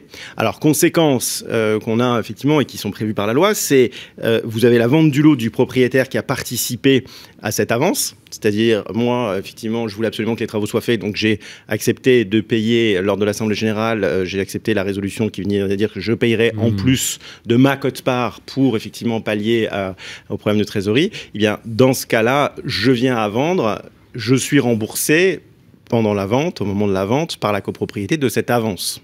D'accord ? Ça, c'est la première chose. Le deuxième cas, c'est le copropriétaire qui n'a pas payé, finalement, ses charges, qui lui aussi vend. Alors là, on a tout un formalisme, c'est-à-dire que lors de la vente du lot, si le vendeur n'a pas présenté au notaire un certificat du syndic d'au moins 1 mois attestant qu'il est libre de tout droit à l'encontre de la copropriété, donc montrant qu'effectivement il est à jour de ses charges. S'il n'y a pas ça, il y a une procédure qui fait qu'il y a un avis de mutation, que le notaire écrit au syndic. Le syndic a 15 jours pour répondre et décrire de façon précise la nature de la dette. Et elle sera prélevée sur la vente, sauf s'il y a une contestation et un procès avec, auquel cas les sommes seront séquestrées. Mais voilà comment on borde cette problématique-là. Merci beaucoup, Manuel Raison. C'était très clair. On vous retrouve sur raison-avocat.fr, votre cabinet. À bientôt. À bientôt. Dans le grand rendez-vous de l'immobilier, avec grand plaisir. Merci, et on vous retrouve très vite dans notre rubrique Ça vous concerne. Et on va enchaîner tout de suite, bien évidemment, avec le second entretien, la suite de notre entretien avec le grand témoin. Et tout de suite, la boîte à outils avec notre grand rendez-vous de l'immobilier. Merci, Vincent. Le grand rendez-vous de l'immobilier revient dans un instant. Vous et moi, on se connaît bien. On se voit tous les jours. Vous pouvez trouver que j'ai du charme, que je suis un peu démodé, ou trop isolé. Je suis capable de faire rêver, comme d'empêcher de dormir. Mais même quand je ne suis pas là, on parle de moi. Et s'il arrive que l'on me quitte, c'est toujours bon de me retrouver. De m'avoir, tout simplement. Je suis l'ancien, l'actuel, le prochain. Je suis le bien, celui que vous voulez acheter, vendre, louer ou faire gérer. Orpi, des femmes et des hommes pour votre bien. Harold se sent bien ici. Il y a une bonne boulangerie. C'est bien ici. Il est à 5 minutes de l'école, 20 minutes de son travail. C'est bien ici. Et il adore nager. C'est bien ici. C'est sur bienici.com qu'Harold a eu son coup de cœur. Eh, c'est bien ici. Pour une recherche immobilière innovante, par vie de quartier et temps de trajet. Bienici.com, la meilleure façon de trouver son futur logement. Le grand rendez-vous de l'immobilier, le grand témoin. Rebonjour à toutes et à tous. Après nos séquences avec nos experts, nous prenons cette deuxième partie dit avec notre grand témoin du jour, qui est notre invité. On le remercie. C'est Brice Cardy, le président de l'Adresse. Rebonjour Brice. Merci d'être avec nous. On s'intéresse toujours aux acheteurs, bien évidemment, et aux opportunités à saisir cette année, n'est-ce pas Guillaume? Une fois n'est pas coutume, nous entamons cette deuxième partie de notre entretien par un petit reportage, Guillaume, que vous nous avez concocté, me semble-t-il. Oui, on s'est intéressé, parce qu'on s'intéresse aux acheteurs auto, en cette période très particulière. Auto, TAUX, hein, parce que automobile. Ouais. Humour. Auto de crédit immobilier. Voilà. Donc on a été voir un courtier Myrto. Voilà, on l'écoute, vous allez voir, c'est extrêmement intéressant. La crise ukrainienne actuelle peut-elle avoir un impact sur l'évolution des taux des crédits immobiliers? Il y a encore quelques semaines, les banques annonçaient déjà des hausses de taux qui sont enclenchées. On a observé plus 0,10 en janvier, plus 0,10 en février. Je veux dire que ce n'est pas la crise ukrainienne qui modifie cette hausse de taux, elle était déjà actée. Ce qu'il va falloir justement regarder, c'est si la crise ukrainienne, au contraire, stoppe cette hausse de taux, puisqu'on a des taux directeurs qui sont retombés à cause de cette crise. Donc le contexte géopolitique est à suivre, il va être un peu long à étudier, donc on va voir un peu ce qui se passe dans les semaines qui viennent. À quel taux peut-on emprunter aujourd'hui? Aujourd'hui, les taux sont quand même extraordinairement bas, et toujours très bas, puisque un taux moyen sur 15 ans, il est à 1,05, sur 20 ans, il est à 1,15, et il est à 1,35 sur 25 ans, donc c'est quand même extraordinairement bas. C'est le niveau de 2019 qu'on a connu, donc on n'est pas encore dans un contexte de taux qui repartent fortement à la hausse, et on n'est pas du tout, on est encore dans une situation exceptionnelle. Quelles sont précisément les conditions d'octroi des banques selon les profils d'emprunteurs? Globalement, il y a un élément qu'il faut vraiment avoir en tête, c'est qu'il faut être capable de financer, je veux dire dans 99% des cas, ce qu'on appelle les frais annexes, donc les frais de notaire principalement. C'est-à-dire qu'en fait, la banque va vous financer à hauteur de 100% de la valeur du bien, mais pas les 10% à côté. Et ça, évidemment, c'est aujourd'hui une condition quasiment sine qua non pour obtenir son prêt. Et puis à côté de ça, vous avez un endettement maximal crédit immobilier qui ne doit pas dépasser 35% avec l'assurance. Donc évidemment, quand vous êtes un peu juste, mais que vous n'avez pas d'apport à côté pour aller piocher, ça peut être une situation bloquante. Et on le constate dès aujourd'hui, notamment pour les plus jeunes. Alors, intéressant, justement, j'ai relevé trois choses. Effectivement, une stabilité jamais connue dans le métier. Effectivement, une stabilité de taux moyen, même si avec une remontée de 0,2 points ce mois-ci, montée même à 0,3. 1,05 sur 15 ans en taux moyen. 1,15 sur 20 ans. 1,35 sur 25 ans. Et là, c'est clair, la messe est dite. Il n'y a plus d'emprunt à 110%, c'est-à-dire les frais de mutation en plus, il faut nécessairement avoir les frais de mutation, voire même maintenant certaines banques qui imposent, outre les frais de mutation, qui s'élèvent entre 8 et 10%, à 10% d'apport supplémentaire. Confirmé ? Oui, confirmé. Je me permettrais de rajouter, sans citer, sans nommer la banque, que quand vous disiez que les taux avaient augmenté ce mois-ci de 0,20 ou 0,30, il y a même une banque qui a augmenté à 0,50.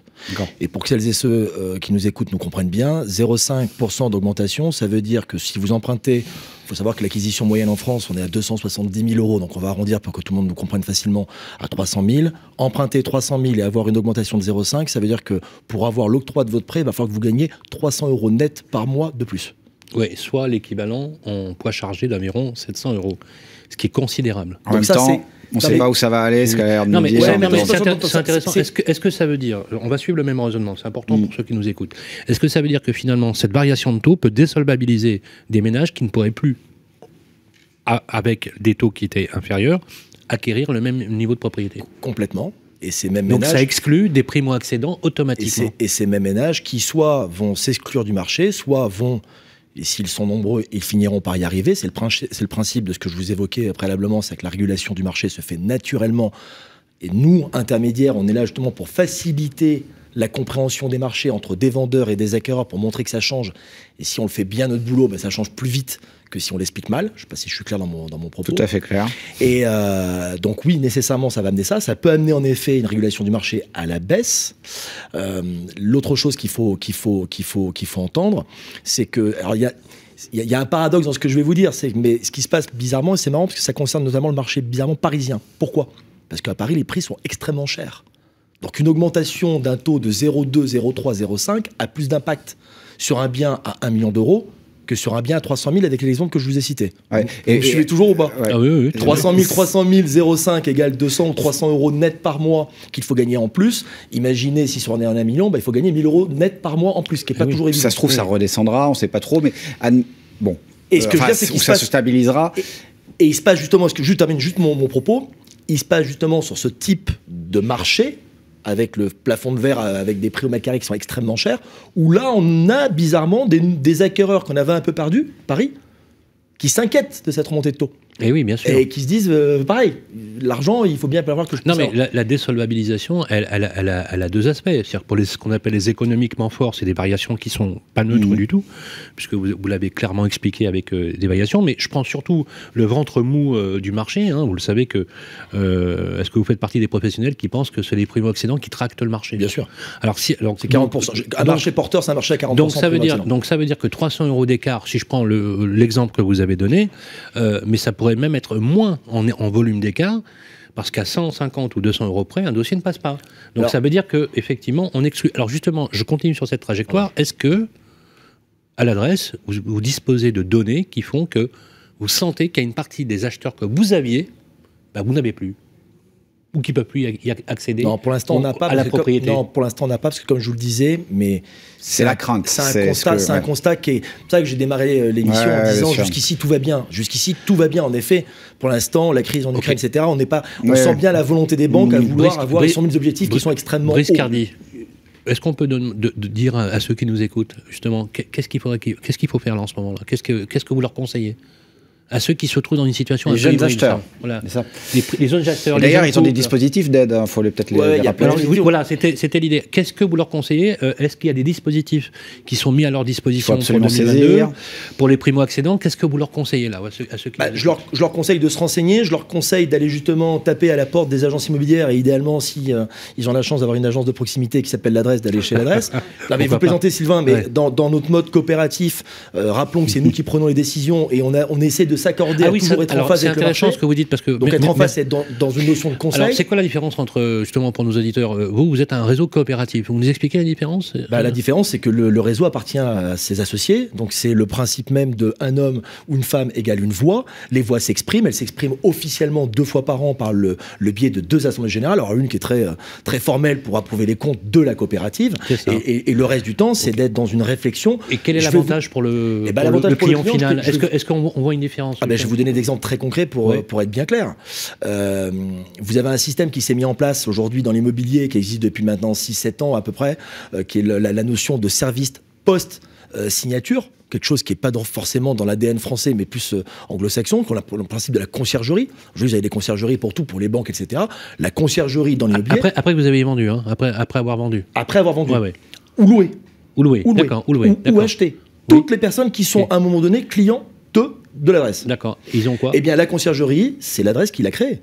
D'accord. On a eu. Vous avez créé un service. Ça, c'est dans l'ADN d'une coopérative. On est le premier réseau à avoir cru il y a 6-7 ans qu'on se devait d'apporter quelque chose de nouveau, à savoir un service post-signature auprès de nos clients. Et force est de constater qu'on ne s'est pas planté parce qu'on a été copié par tous nos concurrents. Que ce soit des réseaux d'agences, des groupes intégrés, des réseaux mandataires, tous nos concurrents. Briscardi, pour qu'on soit bien clair, c'est très bien dans l'intérêt des clients. Briscardi, pour qu'on soit bien clair, vous dites finalement que ce type de service, c'est l'ADN d'une coopérative qu'on ne trouverait pas dans des sociétés, on va dire, entre guillemets, de capitaux. Je vais pas me permettre d'avoir un propos vertical et qui pourrait être désobligeant à l'égard de mes concurrents. Mais dans les marques que vous connaissez qui fonctionnent en système de franchise, c'est un système où il doit y avoir la double rentabilité. La rentabilité du franchisé pour pouvoir conduire nécessairement à la rentabilité du franchiseur.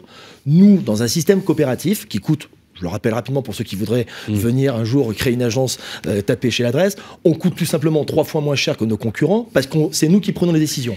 On mutualise, on a plusieurs vertus, on mutualise nos services et nos outils afin de les rendre plus performants et moins coûteux. Je vais traduire ce que vous dites. Vous dites en fait que vous n'avez pas d'actionnaire à rémunérer. On n'a pas d'actionnaire à rémunérer. On peut le dire les choses comme ça ou pas? On peut le dire comme ça. Voilà. Vous rémunérez. Donc si vous ne rémunérez pas d'actionnaire, l'argent qui n'est pas redistribué, vous l'investissez dans le réseau. Alors, c'est ça ou pas? C'est exactement ça. Et comme vous me permettez, je suis ravi de pouvoir faire un petit accolade sur le réseau.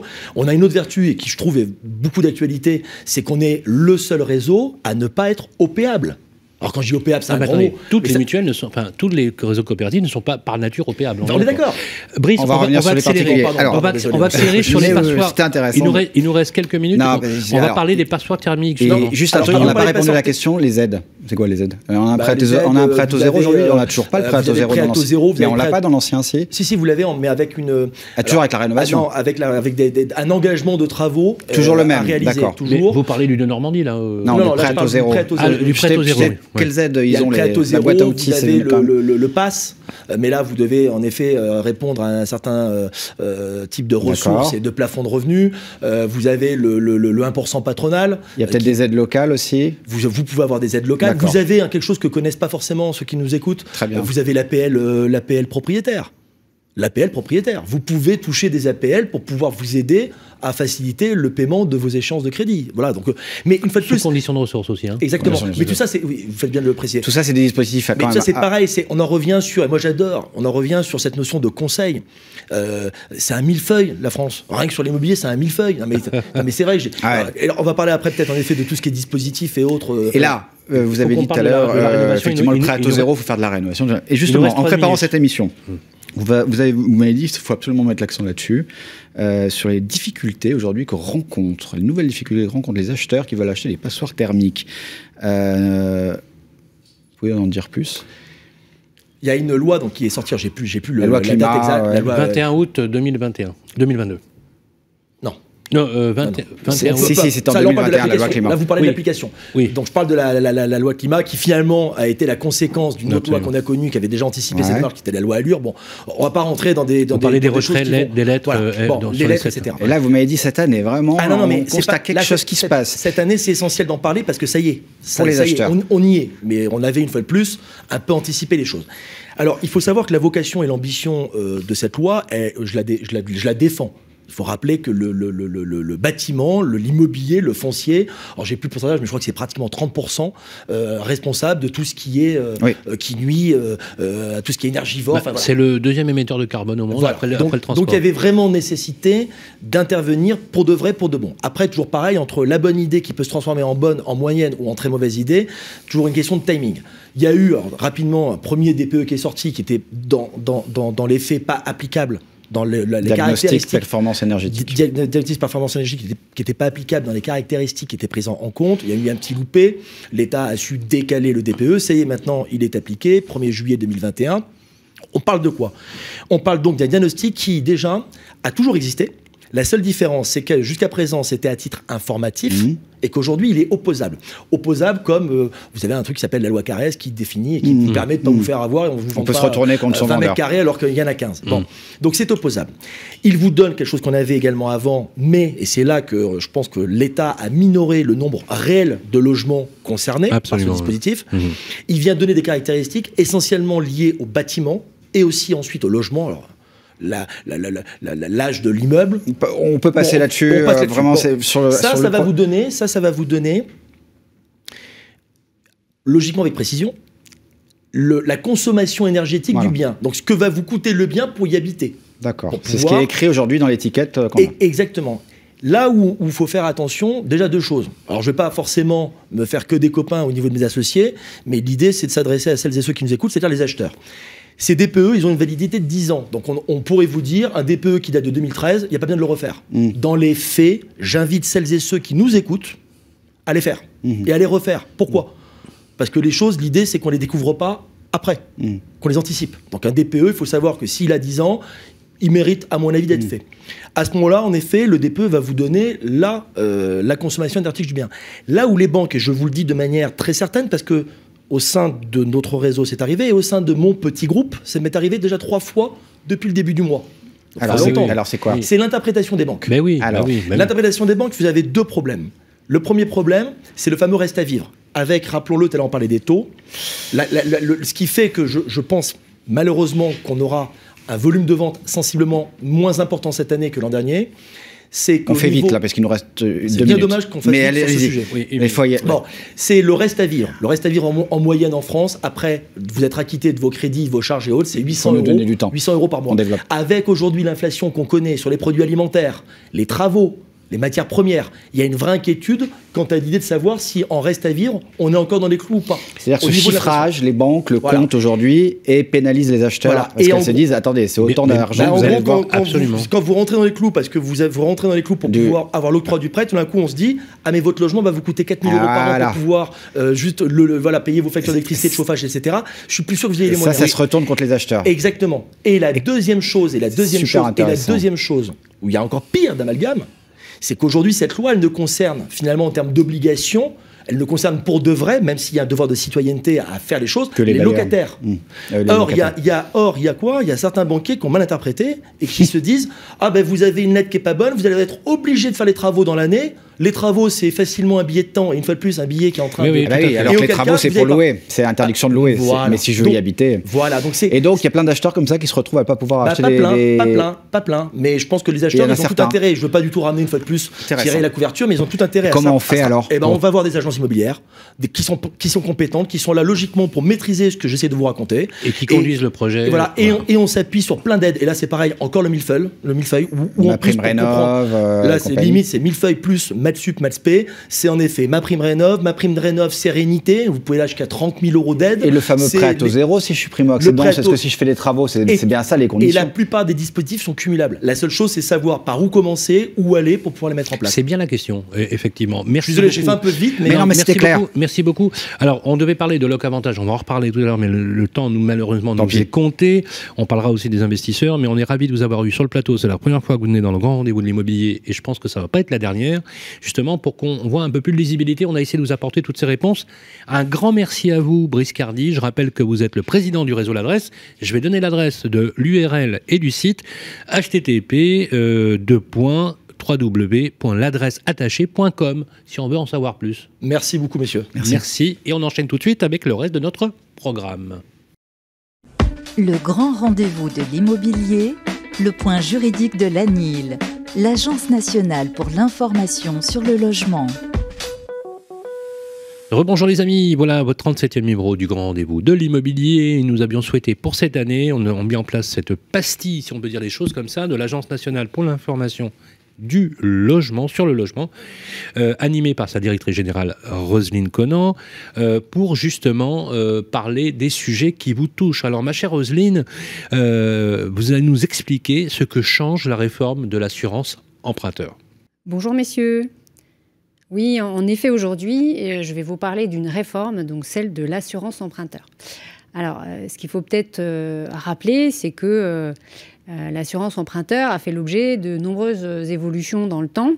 Je vais vous citer 3 textes qui sont intervenus lors de cette dernière décennie. On a donc la loi du 1er juillet 2010, qui est dite loi Lagarde, qui est venue accorder le droit aux emprunteurs de choisir à la souscription de leur prêt une assurance emprunteur différente de celle qui est proposée par l'établissement bancaire qui, effectivement, leur propose différents financements. Donc ça, c'était vraiment une grande avancée. C'était la première étape. Ensuite, on a la loi donc, du 17 mars 2014, dite loi Hamon, qui ouvre, elle, la possibilité donc, de résilier le contrat d'assurance à tout moment, dans un délai de 12 mois à compter de la signature de l'offre de prêt. Donc on avait un délai pour réagir. Et finalement, le dernier texte, qui est une loi donc, du 21 février 2017, dit la loi Bourquin, qui a permis donc la résiliation, mais cette fois à chaque échéance. Donc chaque année, on a la possibilité de résilier pour remplacer effectivement le produit d'assurance qui est proposé par un autre. Donc là, aujourd'hui, moi, je viens vous parler justement de la loi du 28 février, donc qui a été publiée très récemment, donc le journal officiel du 1er mars, qui s'appelle la loi pour un accès plus juste, plus simple et plus transparent au marché de l'assurance emprunteur, donc ça veut tout dire, qui vient s'inscrire justement dans ce contexte et qui vient compléter ces premières avancées. Elle va introduire donc davantage de concurrence dans le secteur bancaire, justement par rapport à ces établissements qui vont proposer de l'assurance emprunteur. Et l'objectif, c'est vraiment être au service des consommateurs, des ménages qui aujourd'hui empruntent ou qui sont déjà titulaires d'un prêt immobilier pour leur logement, qui va permettre une mise en concurrence, justement, des produits d'assurance qui vont couvrir, comme on le sait, les risques qui sont liés à un décès, une invalidité ou une perte d'emploi. Donc finalement, cette loi donc, du 28 février, quels sont ces 4 grands principes? Donc les principales mesures qui vont intéresser les ménages qui souhaitent, donc, comme je le disais, emprunter ou qui sont déjà titulaires d'un prêt, puisque ça va les concerner également. Donc c'est la possibilité, comme je vous le disais, pour l'emprunteur de résilier à tout moment son contrat d'assurance, donc il n'aura pas à attendre la date anniversaire, et il pourra proposer à l'établissement financier un autre produit équivalent, donc proposé par un autre établissement, mais bien évidemment moins cher, parce que c'est l'objectif de la réforme. Davantage de transparence donc, sur les informations transmises à l'emprunteur pour exercer ce droit, donc forcément, pour qu'on puisse bénéficier de cette possibilité de résilier, il faut savoir qu'elle existe, donc justement on va voir comment. Et puis la modification des conditions d'application de ce qu'on appelle du droit à l'oubli, je vous donnerai un petit peu plus d'éléments après, et de la grille de référence de la convention AERAS, donc c'est une convention donc, qui s'appelle s'assurer et emprunter pour un risque aggravé de santé, qui vise à faciliter l'accès justement pour les personnes qui ont des problèmes de santé, qu'ils puissent avoir recours au crédit, qu'ils puissent s'assurer. Donc il y a tout un protocole et des engagements de la part des compagnies d'assurance et des banques sur ce sujet. Et enfin, à noter également, c'est qu'il y a la suppression du questionnaire de santé pour certains prêts immobiliers. C'est-à-dire qu'on n'aura plus à faire remplir, comme c'est le cas aujourd'hui, de questionnaires dans certaines conditions. Donc, je vais redétailler justement ces 4 mesures. Donc, en préambule, je dirais que ce qui est intéressant, c'est de rappeler, c'est que la plupart des ménages qui empruntent aujourd'hui prennent le produit d'assurance qui est proposé par l'établissement financier qui produit les différents prêts. Donc, c'est quelque chose qui est pas très connu, ça s'appelle la délégation d'assurance. Donc, on peut solliciter une compagnie d'assurance qui va proposer un produit d'assurance qui doit être suffisamment, je dirais, sécurisant pour l'établissement financier pour qu'il puisse l'accepter, bien évidemment, qu'il puisse produire des garanties équivalentes à ce que l'établissement propose lui-même. Donc, aujourd'hui, comme je vous le disais, la plupart des ménages ne vont pas forcément chercher ailleurs. Donc là, l'objectif, c'est qu'on incite justement à faire jouer la concurrence. Et puis, rappelez également que légalement, l'assurance emprunteur n'est pas obligatoire. C'est-à-dire qu'il n'y a aucune loi qui l'impose. Mais c'est l'établissement financier qui exige, pour sécuriser le remboursement du prêt, ce qui est totalement, je dirais, normal, mais c'est l'établissement financier qui exige ce type d'assurance pour garantir le remboursement en cas de décès, en cas d'invalidité, en cas de perte d'emploi, tous les accidents de la vie qui peuvent effectivement toucher un ménage. Donc, à partir de quand est-ce que ces mesures vont s'appliquer? C'est important aussi à le savoir. C'est que dès le mois de juin, pour les nouveaux contrats qui sont souscrits, et à partir du 1er septembre, pour les contrats de prêt qui sont en cours, les ménages auront la possibilité, donc justement, de se renseigner auprès des différentes compagnies d'assurance qui produisent l'assurance emprunteur et comparer et voir s'il y a des produits moins chers et de fait résilier le contrat d'assurance qui est en cours et le remplacer par un nouveau contrat.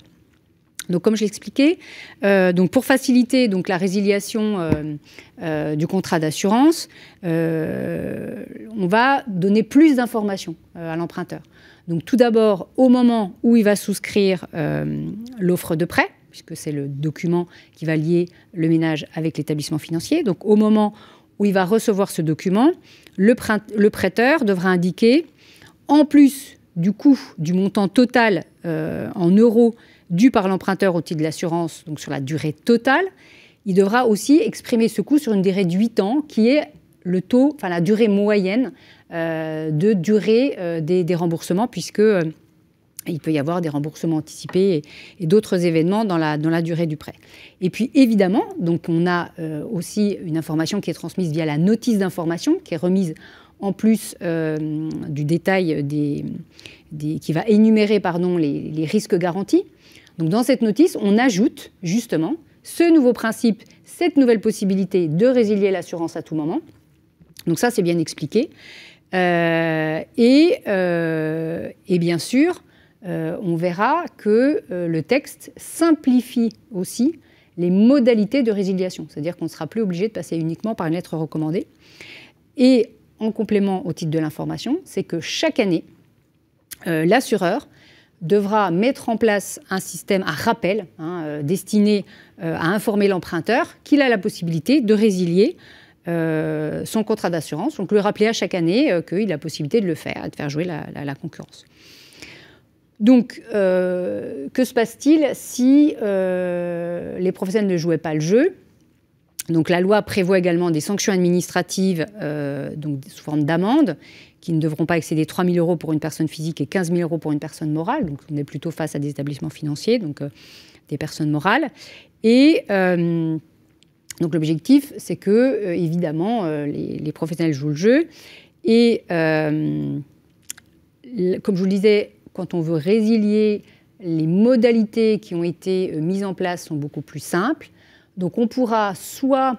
Alors, il y a plusieurs modalités, mais on pourra simplement aller faire une déclaration auprès du siège de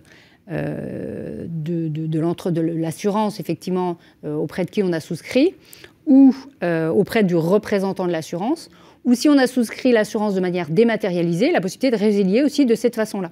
Donc il y a d'autres modalités, en plus de la lettre recommandée, qui reste toujours, bien sûr, d'actualité. Ce qui ne change pas, par contre, c'est qu'on devra informer l'emprunteur par lettre recommandée, enfin que l'emprunteur, devra informer par lettre recommandée l'assureur de la décision du prêteur d'acceptation ou de refus de son produit. Parce que, comme je vous le disais, il faut que le produit, donc on résilie un contrat, c'est une chose, mais il faut le remplacer par un autre produit qui présente des garanties équivalentes. Donc le prêteur aura toujours la possibilité de refuser votre contrat, votre proposition d'assurance, si les garanties qui sont offertes ne sont pas équivalentes au produit qui avait été souscrit préalablement. Donc ça, c'est un sujet qui est important. Et enfin, donc, nouveauté à signaler, comme je l'expliquais en introduction, c'est que le questionnaire médical, il est supprimé pour les prêts dont les montants sont inférieurs à 200 000 €. Donc là, on raisonne en matière d'assuré. C'est-à-dire que si vous êtes en couple, c'est 2 fois 200 000 €, sous réserve que, effectivement, le dernier terme, donc leur dernière échéance de remboursement, intervienne avant le 60e anniversaire de l'assuré. Donc on vise à faciliter l'accès au crédit. Enfin, je vous parlais tout à l'heure de droit à l'oubli. Alors, droit à l'oubli, qu'est-ce que c'est ? Le droit à l'oubli, c'est que votre établissement financier n'aura pas à vous questionner au-delà d'un certain délai, après que vous ayez été effectivement malade. Donc, permet aujourd'hui donc, aux anciens malades, notamment de cancer, de ne plus avoir à déclarer leur maladie à leur assureur, non plus 10 ans après la fin de leur protocole thérapeutique, mais uniquement seulement après 5 ans. Donc ça permet, comme je le disais, de encore faciliter l'accès au crédit. Et cette facilité est étendue à d'autres pathologies que le cancer, puisque l'hépatite C est également concernée. Et enfin, ce qui est prévu et qui va encore dans le bon sens, c'est que là, on va demander donc, aux acteurs qui sont signataires de cette fameuse convention AERAS, qui vise à faciliter l'accès aux produits d'assurance, donc des personnes qui ont été malades, ont dans l'obligation de s'engager d'ici l'été à une négociation sur les nouvelles pathologies à intégrer, à ajouter donc, pour bénéficier justement de ces dérogations. Donc ça, c'est vraiment important à le signaler. Et je le rappelle, et pour conclure, que la semaine de l'accession à la propriété a eu lieu donc, au sein des ADIL tout au long de cette semaine. On a eu des webinaires sur les différents sujets, sur les prêts, sur les aides, sur les différents types d'achats. N'hésitez pas à visionner ces webinaires qui vont vous informer, vous expliquer toutes les phases d'une opération d'accession à la propriété. Et bien sûr, vous pouvez continuer à consulter vos ADIL si vous avez un projet d'achat et une question sur l'assurance emprunteur. Le grand rendez-vous de l'immobilier, droit dans l'IMO, avec Orpi. Et voilà, nous retrouvons notre séquence mensuelle. Vous étiez plus de 100 000 le mois dernier d'ailleurs à l'avoir consulté, droit dans l'IMO, avec le président d'Orpi, Guillaume Martineau, qui est en duplex avec nous. Bonjour Guillaume. Bonjour, Sylvain. Merci d'être avec nous. Vous êtes le président d'Orpi, mais vous êtes avant tout, et je le précise effectivement, un professionnel de l'immobilier en activité. Guillaume, cette année, effectivement, on voit bien les loyers pour les passoires thermiques ne pourront plus être valorisés. On sait que la loi climat et résilience qui a été adoptée en 2021 va avoir un impact fort sur les étiquettes énergétiques. au moment d'ailleurs où on voit une envolée, une flambée des prix de l'énergie.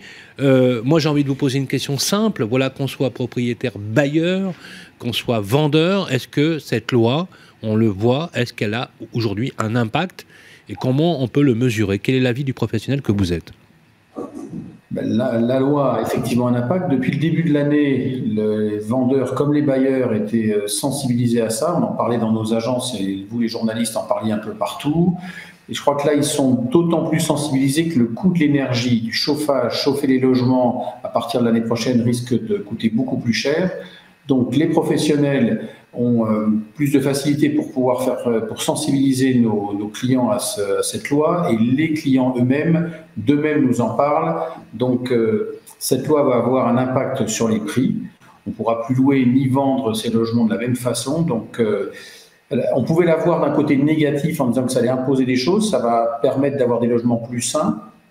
La contrainte qu'on a, c'est que l'accélération des prix de l'énergie va pousser les gens à faire des travaux, ça va coûter beaucoup plus cher, donc il y aura un impact effectivement sur les prix.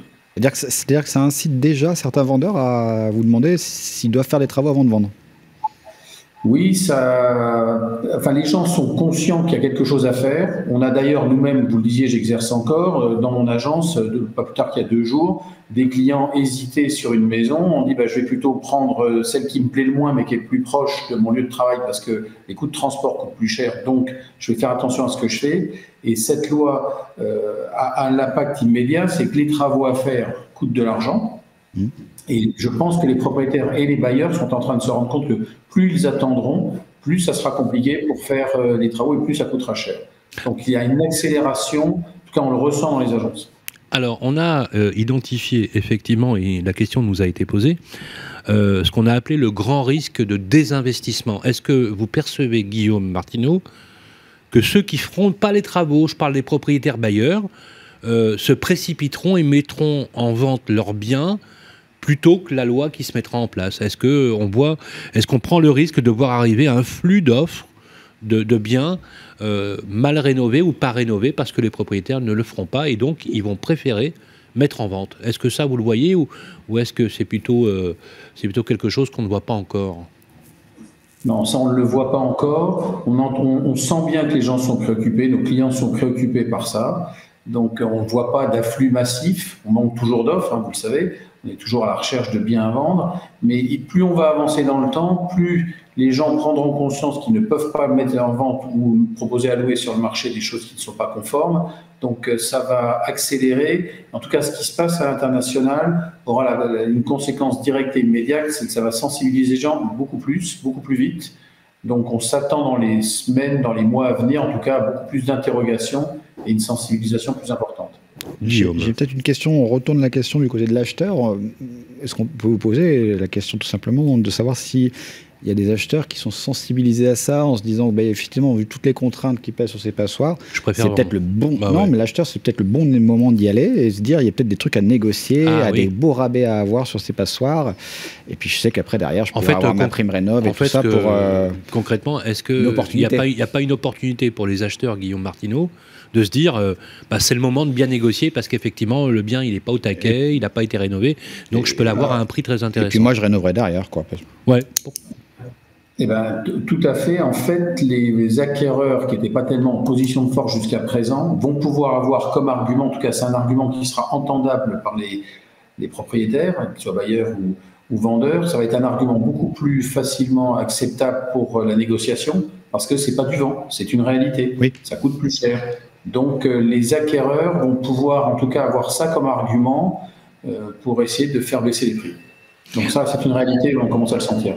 Donc c'est quelque chose qui finalement va peut-être aussi créer... C'est peut-être... je vous pose la question, c'est peut-être un peu naïf de ma part, mais c'est presque une bonne nouvelle dans une certaine mesure. C'est-à-dire que ceux qui vont vouloir acheter à un prix plus bas parce que les personnes n'ont pas rénové, eux-mêmes feront les travaux. Donc in fine, on arrivera quand même à avoir un parc qui va se renouveler et qui sera conforme à l'esprit de la loi climat et résilience. Oui, ça c'est inévitable. De toute façon, à chaque chose malheur est bon. Cette loi, encore une fois, qu'on percevait comme négative parce que comme une contrainte supplémentaire, faut pas oublier la finalité de la loi, c'est d'avoir des logements qui soient plus agréables, plus conformes. Donc, permettre de mieux vivre. Ouais, sauf que nous disait, je ne sais pas si vous le remarquez, nous disait notre invité tout à l'heure, que effectivement dans le DPE aujourd'hui on chiffre le coût de la consommation énergétique du logement, de la passoire. Il y a certaines banques qui comptent ça un peu dans le calcul du reste à vivre de leurs acheteurs en disant écoutez, vous allez acheter, vous passez dans l'endettement là, mais si vous achetez cette passoire, vous aurez ça aussi à prendre en charge en termes de coûts. Et donc je retoque le dossier. Est-ce que ça arrive? Vous le voyez ça Alors, on ne le voit pas encore, mais on voit bien que depuis septembre, les banques sont un peu plus difficiles dans le montage des dossiers. Vous savez que quand on est en rural, par exemple, les banques regardent si vous avez 2 voitures, combien ça coûte. Ah oui, quand même. Inévitablement, comme on a passé... En fait, ce qui se passe actuellement me rappelle ce qui s'est passé en 2006. En 2006, on était sur un marché très haut, tout le monde travaillait très bien, et les agences qui exerçaient en rural, et ce qui était mon cas à l'époque, on avait ressenti déjà que l'augmentation du coût de l'essence, du coût des transports, avait eu un impact sur l'immobilier. Donc là, inévitablement, il va y avoir un moment donné où les gens diront « moi, je veux bien acheter, mais c'est trop cher, je ne peux plus acheter, je ne peux plus aller louer à tel endroit parce que les coûts de déplacement font que… » Bien sûr. Donc, les banques sûrement vont avoir ça comme argument en regardant le reste à vivre. Donc, il y a une prise de conscience collective. On ne peut pas de toute façon réagir aujourd'hui comme il y a encore un mois. C'est-à-dire que… Alors justement, Guillaume, vous avez parlé, alors vous êtes dans le cœur du réacteur, si je puis dire, puisqu'effectivement, actuellement, la crise ukrainienne fait qu'il y a une envolée du prix du gaz, qu'on s'attend à une augmentation exponentielle très inquiétante des prix du litre à la pompe. Alors, peut-être pas, mais est-ce que tout ça, est-ce que ces envolées, notamment du prix du gaz, clairement, est-ce que ça a un impact sur les vendeurs ? Sur les vendeurs, ça va avoir un impact parce que si derrière les acquéreurs ne peuvent plus acheter le bien parce que chauffer une maison de 150 mètres carrés, vous vous dites finalement je peux pas, ça va coûter trop cher, il vaut mieux que je prenne plus petit, tout le monde va devoir faire des efforts. Donc vendeurs, vous êtes dans des marchés tendus, il n'y a pas grand-chose, les vendeurs peuvent encore espérer tenir un petit peu en disant voilà c'est ce prix-là et rien d'autre. Sauf que si derrière vos acquéreurs ne sont plus là, vous serez obligé de réagir. Si vous avez besoin de vendre, vous serez obligé de réagir. Donc, ça va toucher tout le monde, à plus ou moins brève échéance, mais en tout cas, il va y avoir une correction qui va s'amorcer. On peut le penser si on regarde ce qui s'est passé les années précédentes, quand il y a eu des crises, et en tout cas quand l'énergie avait augmenté très fortement, ça a joué. Donc, je ne vois pas pourquoi cette fois-ci, il n'y aurait pas d'impact. C'est très clair. J'ai une dernière question. Voilà, pour les auditeurs qui nous écoutent, vous, le professionnel que vous êtes, dans le parcours résidentiel, quels seraient les 2-3 conseils, tuyaux que vous pouvez donner lorsqu'on est comme ça sur le parcours résidentiel dans un projet, que l'on soit ou acheteur ou vendeur? En tant que vendeur, je pense que de faire une estimation des coûts de travaux, de savoir combien il y en a quand vous allez mettre en vente et pour la rénovation. Pour un acquéreur, c'est de bien s'assurer que les travaux sont envisageables, de vérifier qu'il aura les moyens de le faire, de voir l'économie que ça va générer. Mais en tout cas, un acquéreur, je lui conseillerais de regarder ce qu'il achète et tout ce qui est isolation, évidemment, chauffage.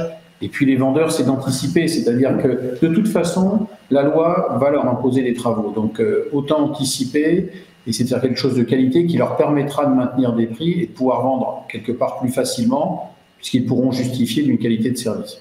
C'est très clair. Merci beaucoup Guillaume Martineau. Je rappelle que vous êtes le président d'Orpi. Et si vous voulez en savoir plus, les amis, justement, si vous êtes sur le parcours résidentiel, il y a des agences Orpi partout en France, www.orpi.com.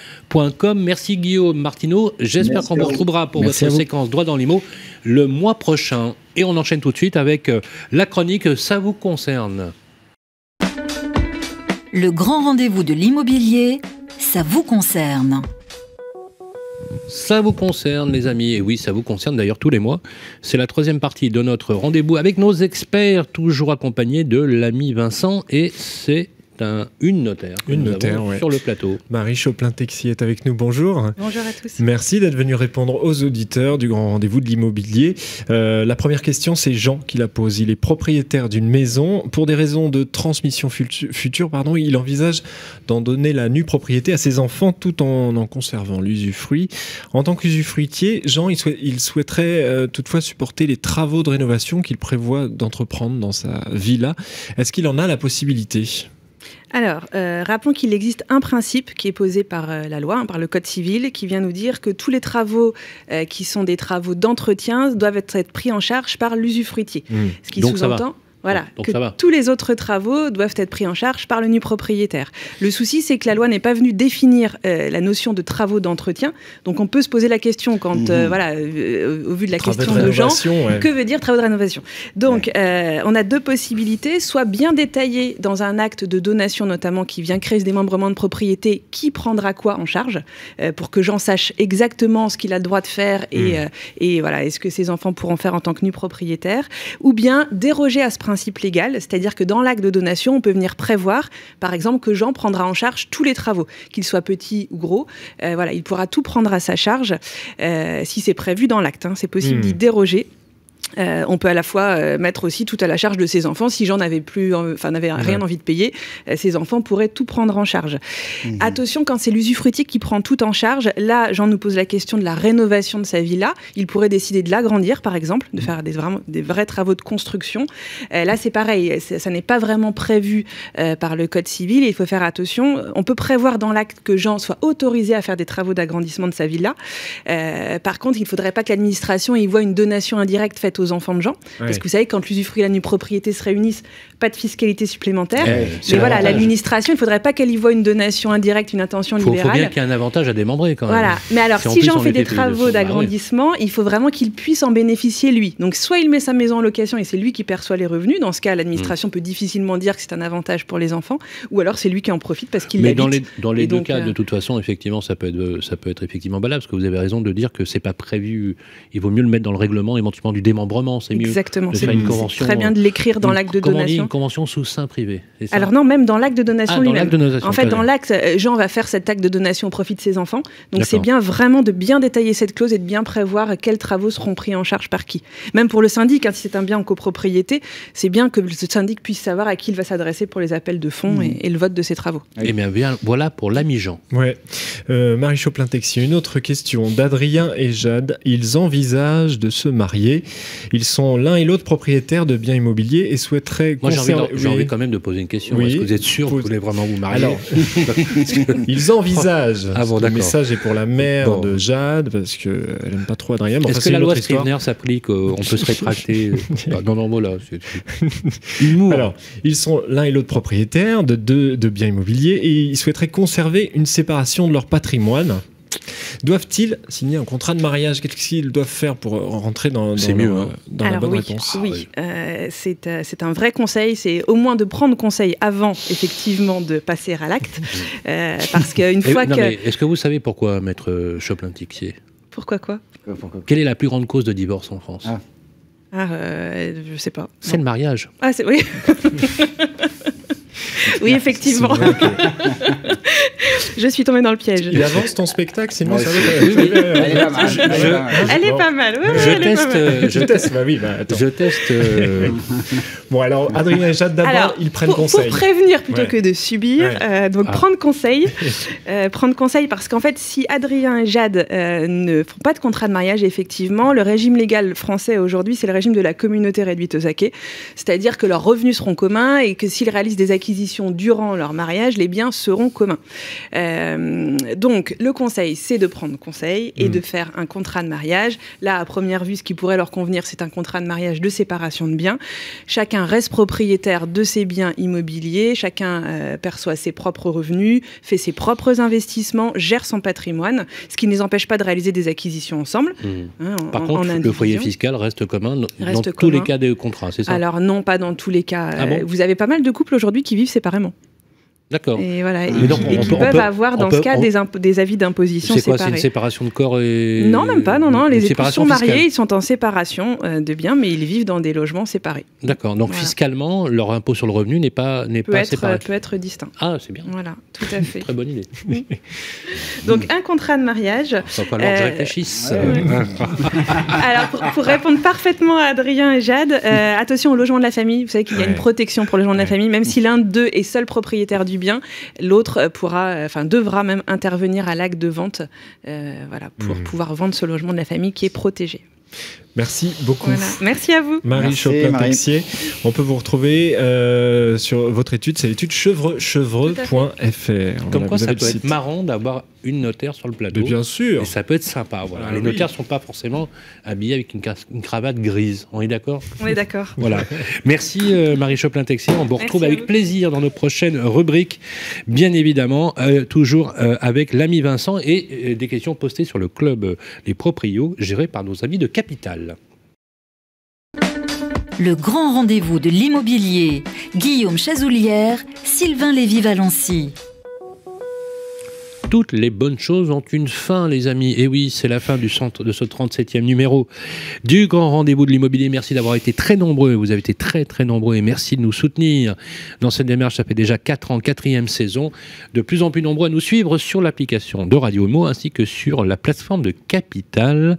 Et bien sûr, on remercie les équipes de Capital.fr et les équipes de Radio Imo, n'est-ce pas, Guillaume ? Et le mois prochain, nous allons nous voir pour un dossier spécial copropriété. La copropriété avec ses règles qui changent en permanence, complexes, on fait le point, on vous éclaire, et on vous donne les bons conseils. Voilà, surtout dans le contexte actuel, ça a plus que du sens, et vous le savez tous, puisque vous êtes massivement vivants dans des copropriétés. On se retrouve donc le vendredi 15 avril, 18h05, sur Radio Imo et sur Capital. On vous souhaite une très très belle soirée, prenez soin de vous, et à très bientôt. Radio Imo et Capital présentent le grand rendez-vous de l'immobilier en partenariat avec Orpi, 1250 agences immobilières partout, rien que pour vous. Et bienici.com, le site immobilier nouvelle génération, à retrouver sur radioimo.fr et capital.fr.